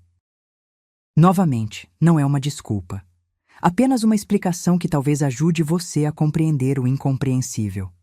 Não peço perdão. Sei que não o mereço. Nem de você, nem de Deus, se é que ele existe. Sinto muito pelo que fiz com você, com sua família e com todas as outras vítimas que deixei pelo caminho. Palavras vazias, eu sei, mas são tudo o que tenho para oferecer agora. Renata lia a carta 3 vezes, tentando processar suas implicações. Eduardo tinha problemas com apostas? Dívidas com pessoas perigosas? Era possível que eu conhecesse tão pouco meu próprio filho? Parte de mim queria rejeitar tudo como mais uma manipulação de uma mulher que havia feito da mentira uma forma de arte. Mas outra parte, aquela que ainda tentava desesperadamente entender como chegamos àquele ponto, queria acreditar que havia alguma explicação além da simples maldade ou ganância.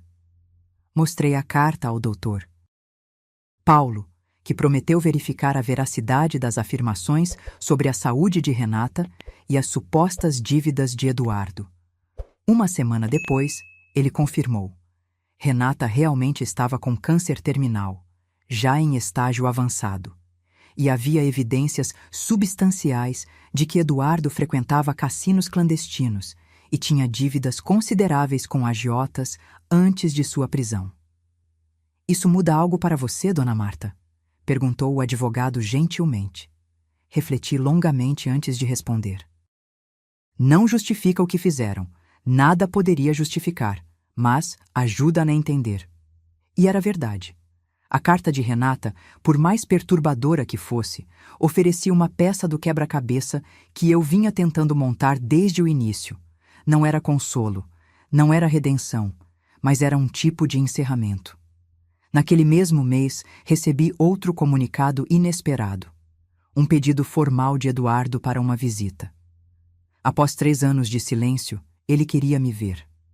Consultei minha terapeuta, a doutora Helena, com quem vinha trabalhando desde o início dessa jornada. O que você quer fazer, Marta? Ela perguntou, em vez de oferecer uma resposta direta. Não sei, confessei. Parte de mim quer nunca mais vê-lo. Outra parte ainda quer entender. Ainda espera encontrar algum traço do filho que conheci. Qualquer decisão que você tomar será válida, ela assegurou. Não há certo ou errado aqui. Apenas o que você sente que pode suportar neste momento. Após dias de reflexão, decidi aceitar o pedido. Não por Eduardo, mas por mim mesma, para poder olhar nos olhos do homem que quase me matou e mostrar que havia sobrevivido não apenas fisicamente, mas espiritualmente, que sua traição não me destruiu. A sala de visitas estava mais cheia que da última vez. Eduardo já me esperava quando entrei, sentado rigidamente na cadeira de metal. Parecia mais velho, mais magro, mas estranhamente mais calmo que antes. havia uma quietude nele que não reconheci. Mãe, ele disse simplesmente quando me sentei à sua frente. Eduardo, respondi, surpresa com a firmeza da minha própria voz. Obrigado por vir. Não tinha certeza se você aceitaria. Eu também não tinha. Ele assentiu, aceitando minha honestidade. Imagino que não haja muito a dizer. Nenhuma palavra pode mudar o que aconteceu. Então por que pediu para me ver? Ele respirou fundo, como se reunindo coragem. Recebi sua carta de Natal, todos os anos. Era verdade. Apesar de tudo, eu enviava um cartão simples no Natal. Sem mensagens elaboradas, apenas de sua mãe, Marta, escrito à mão. Um gesto mínimo de reconhecimento que eu mesma não entendia completamente. Nunca respondi, continuou ele. Não sabia o que dizer. Ainda não sei. Não espero nada de você, Eduardo. Eu sei, e talvez seja isso que torna tudo ainda mais difícil. Ele olhou para suas mãos algemadas. Você tem todo o direito de me odiar, de me esquecer. Mas em vez disso, envia cartões. Por quê? A pergunta me pegou desprevenida. Por que, de fato, eu mantinha esse mínimo contato com o homem que planejara minha morte? Porque você ainda é meu filho, respondi finalmente. Não o filho que pensei ter criado, não o homem que pensei conhecer, mas ainda sangue do meu sangue. Mesmo depois de tudo? Mesmo depois de tudo. As palavras saíram mais facilmente do que esperava. Não significa que te perdoo. Não significa que confie em você. Significa apenas que não posso apagar 38 anos de vida compartilhada, mesmo querendo. Eduardo baixou a cabeça, e por um momento pensei ver lágrimas em seus olhos. Mas quando olhou para mim novamente, seu rosto estava composto. Estou mudando, mãe. Não digo isso esperando perdão ou para impressionar o Conselho de Liberdade Condicional. Digo porque é verdade. A terapia, o tempo aqui, me fizeram ver coisas que nunca enxerguei antes. Assenti sem comentar. Quantas vezes havia ouvido histórias de prisioneiros transformados apenas para reincidirem ao deixar a prisão? Como se lesse meus pensamentos, Eduardo continuou. Sei que palavras não significam nada. Ações são o que importa. E minhas ações destruíram nossa família, quase tiraram sua vida. Por que, Eduardo? A pergunta escapou antes que pudesse contê-la. Depois de tudo que passamos juntos, depois de tudo que fiz por você, como pôde planejar me matar por dinheiro? Ele não desviou o olhar. A resposta fácil seria culpar Camila, ou as dívidas de jogo, ou uma infância difícil que não tive. Mas a verdade é mais simples e mais difícil. Eu escolhi. Escolhi a ganância em vez do amor. Escolhi o caminho fácil em vez do certo. Escolhi me tornar um monstro. Sua honestidade crua me surpreendeu. Não havia autocomiseração em suas palavras, nenhuma tentativa de manipulação emocional. Soube sobre Camila? Perguntei. Sobre o câncer? Ele assentiu. Recebi uma carta semelhante à sua, imagino, sobre como fomos parceiros iguais no crime. E é verdade? Sim, não fui manipulado, pelo menos não mais do que quis ser. Vi em Camila uma oportunidade, assim como ela viu em mim. Passamos a próxima hora conversando, realmente conversando, talvez pela primeira vez em anos. Eduardo falou sobre sua luta contra o vício em apostas, que havia começado ainda na faculdade. Sobre como a dívida crescera até se tornar uma montanha sufocante. Sobre como conhecer a Camila em um cassino clandestino, não em uma festa com amigos, como haviam me contado. Falou também sobre a terapia na prisão, o grupo de narcóticos anônimos, o trabalho voluntário na biblioteca do presídio. Pequenos passos, longe de serem redenção, mas um caminho diferente do que havia seguido antes. Quando o tempo da visita acabou, levantei-me para sair. Eduardo fez o mesmo, as algemas tilintando levemente. Posso perguntar uma coisa? Disse ele hesitantemente. Sim? Você acha que um dia, não agora, talvez nem nos próximos anos, mas algum dia Você poderia me perdoar? A pergunta pairou entre nós, pesada com implicações. Olhei para o homem à minha frente. Não mais o filho idealizado das minhas memórias, nem o monstro calculista do julgamento, mas alguém entre esses extremos. Alguém lutando para entender suas próprias escolhas terríveis, assim como eu. Não sei, Eduardo, respondi honestamente. O perdão não é algo que se possa forçar ou prometer. Se vier, virá no seu próprio tempo. Ele aceitou minha resposta com um aceno. Obrigado pela visita, mãe. Significa mais do que posso expressar. Saí da prisão naquele dia com sentimentos contraditórios. Não havia obtido todas as respostas que buscava. Talvez nunca obtivesse. Mas havia uma sensação de que algo havia mudado, não entre Eduardo e eu, mas dentro de mim. A raiva que havia carregado por tanto tempo, o senso de traição que me consumira, começavam a se transformar em algo diferente. Não aceitação, nem perdão, mas talvez compreensão. A compreensão de que seres humanos são profundamente falhos, capazes tanto de amor extraordinário quanto de crueldade inimaginável. Às vezes a mesma pessoa, às vezes no mesmo dia. Meses depois, recebi a notícia de que Renata havia falecido na prisão, sozinha, em um leito da enfermaria. Não senti alegria nem tristeza, apenas uma estranha sensação de encerramento para um capítulo particularmente sombrio dessa história. Continuei meu trabalho voluntário com as crianças do abrigo, expandindo para outros projetos comunitários.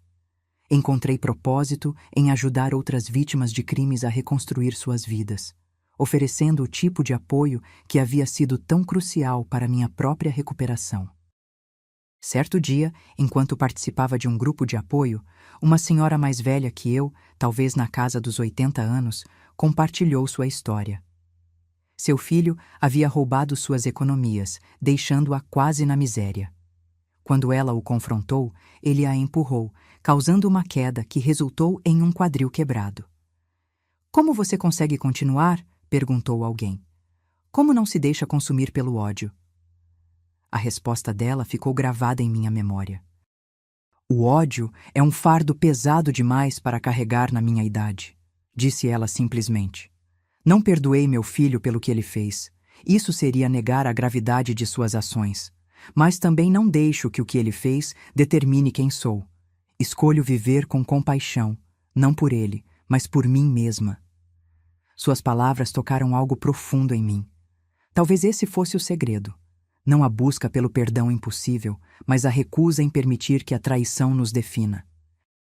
A escolha diária de viver com compaixão, não como uma forma de absolver os outros, mas como um ato de libertação pessoal. 5 anos depois daquela tarde fatídica na loja de concertos, recebi outro pedido inesperado. Eduardo, agora elegível para liberdade condicional, após cumprir parte de sua pena, pediu que eu fosse à audiência.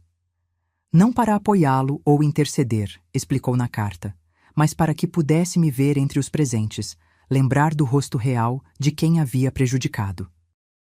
Depois de consultar minha terapeuta e amigos próximos, decidi ir. Sentei-me no fundo da sala, observando enquanto Eduardo respondia às perguntas do conselho com uma honestidade surpreendente. "Não mereço liberdade condicional", disse ele a certa altura, surpreendendo a todos. "Não ainda. Ainda estou trabalhando para me tornar alguém que possa viver em sociedade sem causar dano. Peço apenas a oportunidade de continuar esse trabalho em um ambiente menos restritivo, onde possa também contribuir de alguma forma para reparar o mal que causei." O conselho negou seu pedido, como esperado, mas com uma observação. Seu progresso era notável, e uma nova audiência seria marcada para o ano seguinte, com grandes chances de aprovação se continuasse no mesmo caminho. Quando a sessão terminou e Eduardo estava sendo escoltado para fora, nossos olhares se cruzaram brevemente. Não sorri, não acenei, apenas mantive contato visual, um reconhecimento silencioso de sua presença, de sua humanidade, apesar de tudo. Ele baixou a cabeça em um gesto que interpreti como respeito e foi levado embora. No caminho para casa, refleti sobre a jornada dos últimos anos. A dor havia se transformado em algo diferente. Não desaparecera, mas já não dominava meus dias. As memórias felizes do passado, que por tanto tempo haviam sido envenenadas pela traição, começavam a retornar ocasionalmente, permitindo-me sorrir ao lembrar do Eduardo criança, sem que o sorriso fosse imediatamente apagado pelo pensamento do Eduardo adulto. Ainda não o havia perdoado. Não sabia se algum dia conseguiria, mas começava a compreender que perdão e cura são coisas diferentes. Eu podia curar minhas próprias feridas sem necessariamente absolver quem as causou. 6 anos após descobrir o plano para me matar, fiz uma das coisas mais difíceis e libertadoras da minha vida. Vendi a maioria das fotos e lembranças de Eduardo. Não por raiva ou ressentimento, mas como parte do processo de simplificação de minha vida. Mantive apenas algumas. Uma dele bebê em meus braços no hospital, outra de sua formatura no ensino médio, e uma de nós 3, Eduardo, José e eu, em nosso último Natal em família, antes da morte de meu marido. Essas fotos não estavam expostas, mas guardadas em uma pequena caixa, acessíveis quando eu quisesse olhá-las, mas não como lembretes diários do que havia perdido. O resto, troféus, trabalhos escolares, presentes de aniversário, doei ou descartei. Cada objeto liberado parecia levar consigo um pouco do peso que eu carregava. Quando completei 70 anos, organizei uma pequena celebração. Nada grandioso, apenas um almoço com os amigos que haviam se tornado minha família escolhida. Lucas e Ana estavam lá com Miguel, agora um garoto esperto de 7 anos, e seu irmão caçula Pedro, de 3. Júlia Cardoso, com quem mantive contato ao longo dos anos, trouxe seu marido. Alguns amigos do grupo de apoio, vizinhos do novo bairro, colegas do trabalho voluntário. No meio da festa, recebi uma entrega, um arranjo modesto de violetas, minhas flores favoritas, com um cartão simples. Feliz aniversário, mãe. Pensando em você hoje e todos os dias. Eduardo. Mostrei o cartão a Lucas, incerta de como me sentir. O que acha? Perguntei. Acho que é um pequeno gesto de alguém que sabe que gestos grandes seriam inapropriados, respondeu ele sensatamente. Você não precisa fazer nada com isso além de reconhecer que existe. E foi o que fiz. Não respondi ao cartão, não mencionei as flores na próxima vez que enviei meu habitual cartão de Natal, mas também não as joguei fora. Coloquei-as em um vaso na cozinha e as observei florescer por semanas, um pequeno lembrete de que a vida continua de maneiras inesperadas. No mesmo ano, recebi outro pedido inesperado. Uma jovem editora havia ouvido minha história durante uma palestra que dei para um grupo de apoio a vítimas e queria que eu escrevesse um livro. Sua experiência poderia ajudar tantas pessoas, argumentou ela, especialmente idosos que são alvo de crimes financeiros cometidos por familiares. Inicialmente recusei. Expor minha vida, minha dor para estranhos parecia insustentável. Mas a ideia persistiu. Se meu sofrimento pudesse prevenir que outros passassem pelo mesmo, não teria sido completamente em vão. Comecei a escrever hesitantemente, algumas páginas por dia. O processo foi terapêutico de maneiras que não havia antecipado. Colocar a experiência em palavras, organizar o caos emocional em parágrafos coerentes, deu-me uma nova perspectiva sobre tudo o que havia acontecido. Trabalhei no manuscrito por quase 1 ano. Quando terminei, intitulei-o simplesmente Laços de Sangue. Não era uma obra literária refinada, mas era honesta, brutalmente honesta às vezes, sobre a complexidade das relações familiares, a vulnerabilidade dos idosos e o longo, tortuoso caminho da cura. O livro foi publicado no meu 71º aniversário. Não esperava muito. Talvez alguns leitores no grupo de apoio, talvez alguns profissionais que trabalhavam com vítimas de crimes. Mas algo sobre a história tocou um nervo exposto na sociedade. Os exemplares começaram a vender, lentamente no início, depois em números surpreendentes. Comecei a receber cartas e e-mails de pessoas compartilhando histórias semelhantes. Filhos que haviam roubado pais idosos. Pais que haviam sido abusados psicologicamente por filhos adultos. avós que haviam sido enganados, manipulados, abandonados. Mas também recebi mensagens de esperança. Famílias que haviam enfrentado traumas semelhantes e encontrado caminhos para a cura, mesmo que imperfeita. Relacionamentos que haviam sido reconstruídos, não como antes, mas de novas formas, com limites mais claros e expectativas mais realistas. O sucesso inesperado do livro me levou a palestras, entrevistas, convites para falar em conferências sobre abuso de idosos e crimes financeiros. Aos 71 anos, encontrei-me com uma nova carreira, um novo propósito, compartilhando minha história não como vítima, mas como sobrevivente. Foi durante uma dessas palestras, em um centro comunitário em São Paulo, que vi um rosto familiar na plateia. Uma mulher de meia idade, com olhos gentis e cabelos grisalhos, observando atentamente enquanto eu falava. Após o evento, ela se aproximou timidamente. Senhora Marta? Não sei se você se lembra de mim. Sou Elisa, ex-esposa do Eduardo. Fiquei momentaneamente sem palavras. Eduardo havia sido casado brevemente antes de Camila, um relacionamento que durou apenas 2 anos e terminou alguns anos antes de ele conhecer a mulher que se tornaria sua cúmplice em crime. Conheci Elisa apenas superficialmente. Eduardo sempre arranjava desculpas para que ela não participasse dos encontros familiares. Claro que me lembro, Elisa. Como você está? Bem, considerando tudo. Ela hesitou. Li seu livro. Foi esclarecedor. Muitas coisas que não fizeram sentido na época do nosso casamento finalmente se encaixaram. Tomamos café após o evento. Elisa contou como Eduardo havia esvaziado suas contas bancárias antes do divórcio, como havia manipulado amigos mútuos para isolá-la, como havia feito com que ela duvidasse de sua própria sanidade quando confrontado com evidências de traições. O padrão já estava lá, comentei. Só não sabíamos reconhecer. Exatamente. E quando soube o que aconteceu com você anos depois? Ela balançou a cabeça. Senti tanta culpa por não ter alertado ninguém, por não ter visto os sinais mais claramente. Não havia como você saber que ele chegaria a esse ponto, assegurei. Eu vivi com ele por décadas e não percebi do que ele era capaz. Conversamos por horas.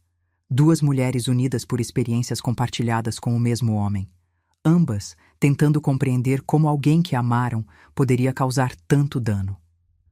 Você acha que ele pode mudar? Perguntou Elisa, eventualmente. Realmente mudar? Não sei, respondi honestamente.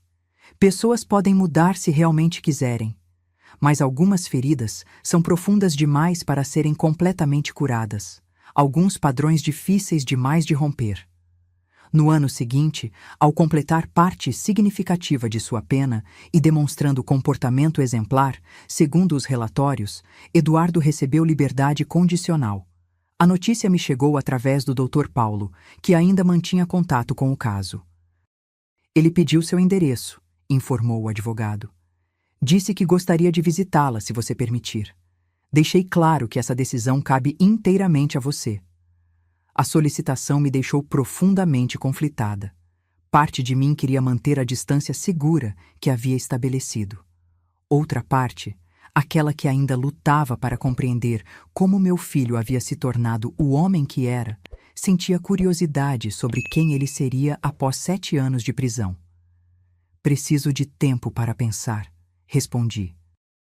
Consultei minha terapeuta, amigos próximos, até mesmo Elisa, com quem mantive contato após nosso encontro. As opiniões eram divididas. Alguns achavam que eu devia recusar. Ele já causou dano suficiente, argumentavam. Outros sugeriam que um encontro controlado em local público poderia oferecer encerramento.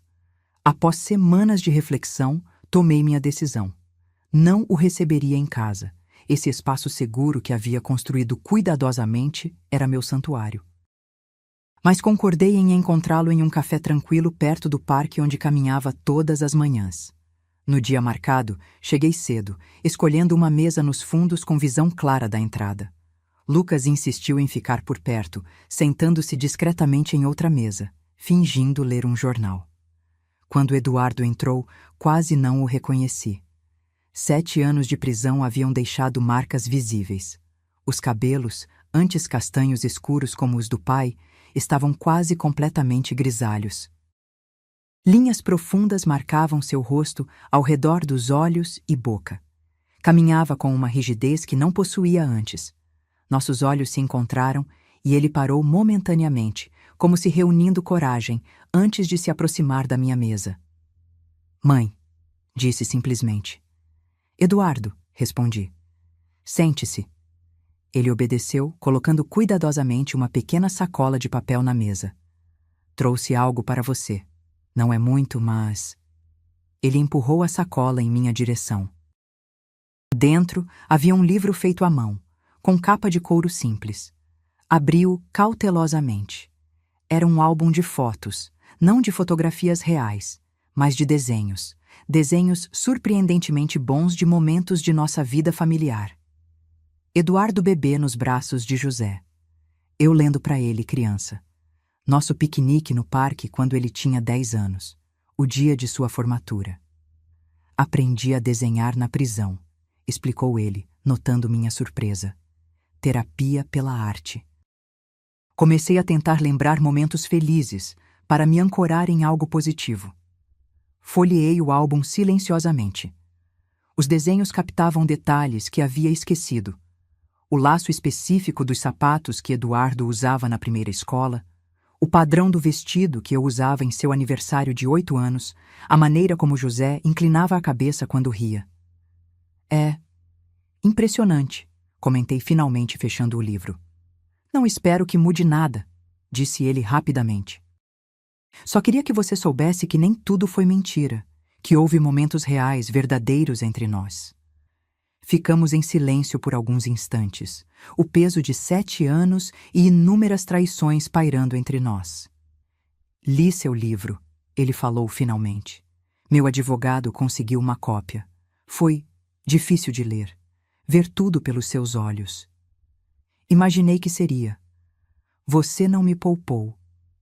Não era esse o propósito do livro. Ele assentiu. Nem deveria ser. A verdade é importante, mesmo quando dói. Uma garçonete se aproximou e pedimos café. A normalidade da situação, mãe e filho tomando café em uma tarde tranquila, contrastava absurdamente com a realidade de nosso relacionamento fraturado. Como estão as coisas? Perguntei, mais por educação do que interesse genuíno. Onde você está morando? Em uma casa de transição para ex-detentos. É um bom lugar, administrado por uma ONG. Tenho meu próprio quarto, ajudo na manutenção do prédio. Estou procurando trabalho, mas... Ele deu de ombros. Não é fácil com o meu histórico. Imagino que não. Tenho uma entrevista na semana que vem, numa gráfica. Trabalho manual, mas honesto.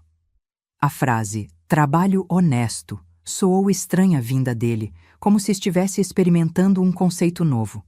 E você? Perguntou ele. Além do livro? Lucas me contou que você está dando palestras. Sim, principalmente para grupos de apoio a vítimas e profissionais que trabalham com idosos. Nada glamuroso, mas significativo. Você parece bem, observou ele.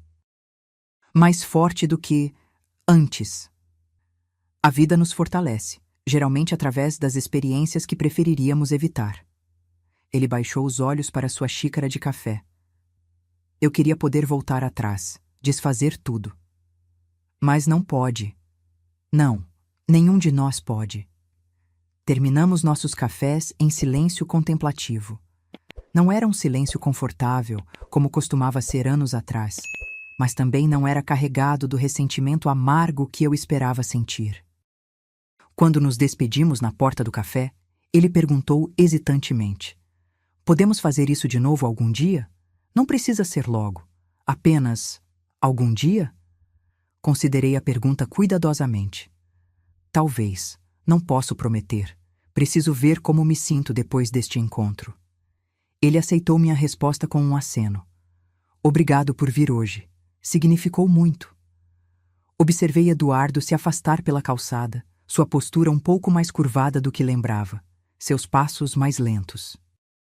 o filho que conheci, o homem que traiu minha confiança da maneira mais profunda possível, o estranho que havia se tornado, todos contidos na mesma pessoa caminhando para longe de mim. Nos meses seguintes, recebi cartas ocasionais de Eduardo, atualizações simples sobre sua vida, o trabalho na gráfica que conseguira, um curso de design gráfico que estava fazendo à noite, suas sessões contínuas de terapia. Não pedia nada, não fazia perguntas, apenas compartilhava pequenos fragmentos de sua nova realidade. Respondia a algumas cartas com notas breves e impessoais. Não encorajava a intimidade, mas também não rejeitava completamente a conexão tênue que ele tentava estabelecer. Em uma de suas cartas, ele mencionou ter começado um projeto de ilustração para livros infantis sobre perdão e segundas chances. Não para ganhar dinheiro, escreveu, mas como forma de processar meus próprios erros e talvez ajudar crianças a entender conceitos difíceis. Pela primeira vez, senti algo além da ambivalência dolorosa que caracterizava meus sentimentos por ele. Não era orgulho, essa emoção paterna havia sido irrevogavelmente danificada. Era mais como uma espécie de reconhecimento cauteloso de que talvez, apenas talvez, houvesse algo de valor a ser recuperado das cinzas de nossa relação. Quando meu 73º aniversário chegou, recebi um pacote pelo correio. Era um livro infantil belamente ilustrado, intitulado A Árvore Quebrada. Contava a história de um raio que atinge uma árvore majestosa, dividindo-a ao meio. A árvore, que antes abrigava tantos animais e oferecia sombra aos viajantes, agora estava danificada, aparentemente além do reparo. Mas lentamente, com o tempo, algo inesperado acontece. Da fenda profunda, novos brotos começam a surgir. A árvore nunca volta a ser o que era, permanece marcada, dividida, mas encontra uma nova forma de crescer, de oferecer abrigo, de existir no mundo. Na última página, uma dedicatória simples. Para minha mãe, que me ensinou que mesmo o que está quebrado além do reparo, ainda pode encontrar propósito. Com amor, Eduardo. Guardei o livro cuidadosamente na mesma caixa onde mantinha as poucas fotos que havia preservado.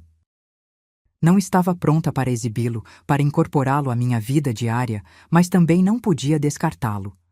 Uma semana depois, mandei um cartão para Eduardo.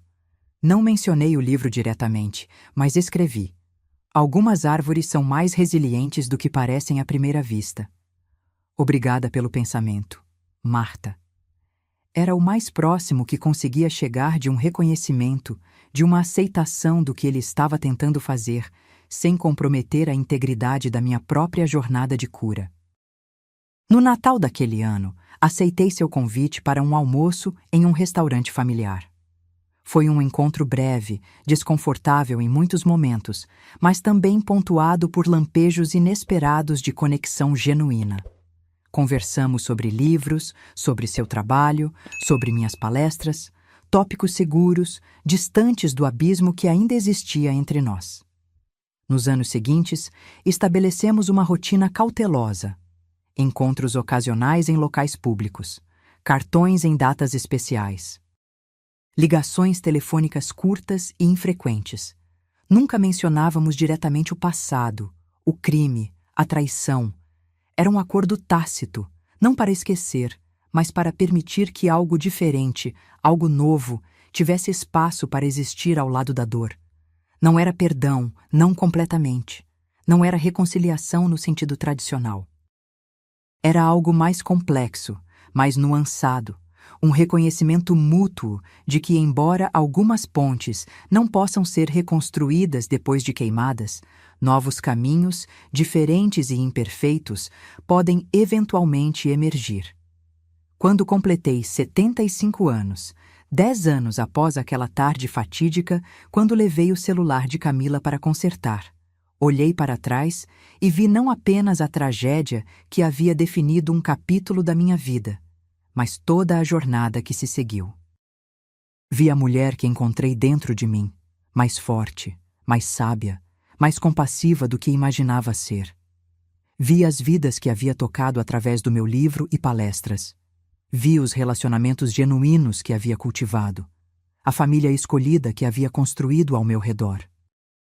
E vi também meu filho, não como o menino inocente das minhas memórias antigas, nem como o monstro calculista dos meus pesadelos, mas como um ser humano profundamente falho, tentando encontrar seu próprio caminho de volta da escuridão que havia criado.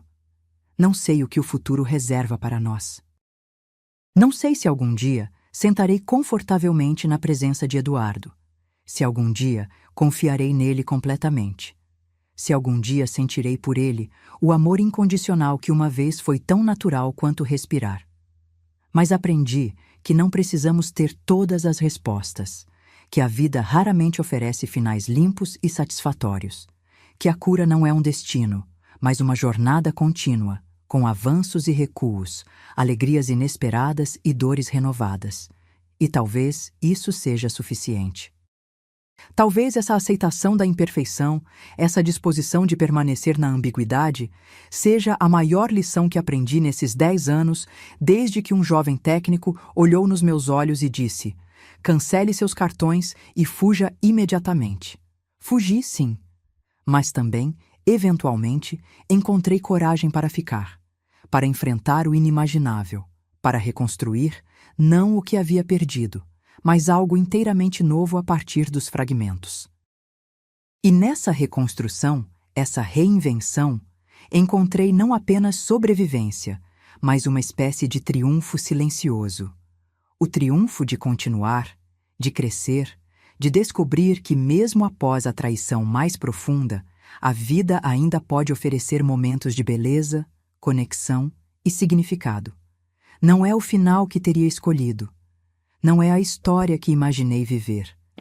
Mas é minha história, com todas as suas cicatrizes, contradições e complexidades. E aprendi, finalmente, a abraçá-la por completo.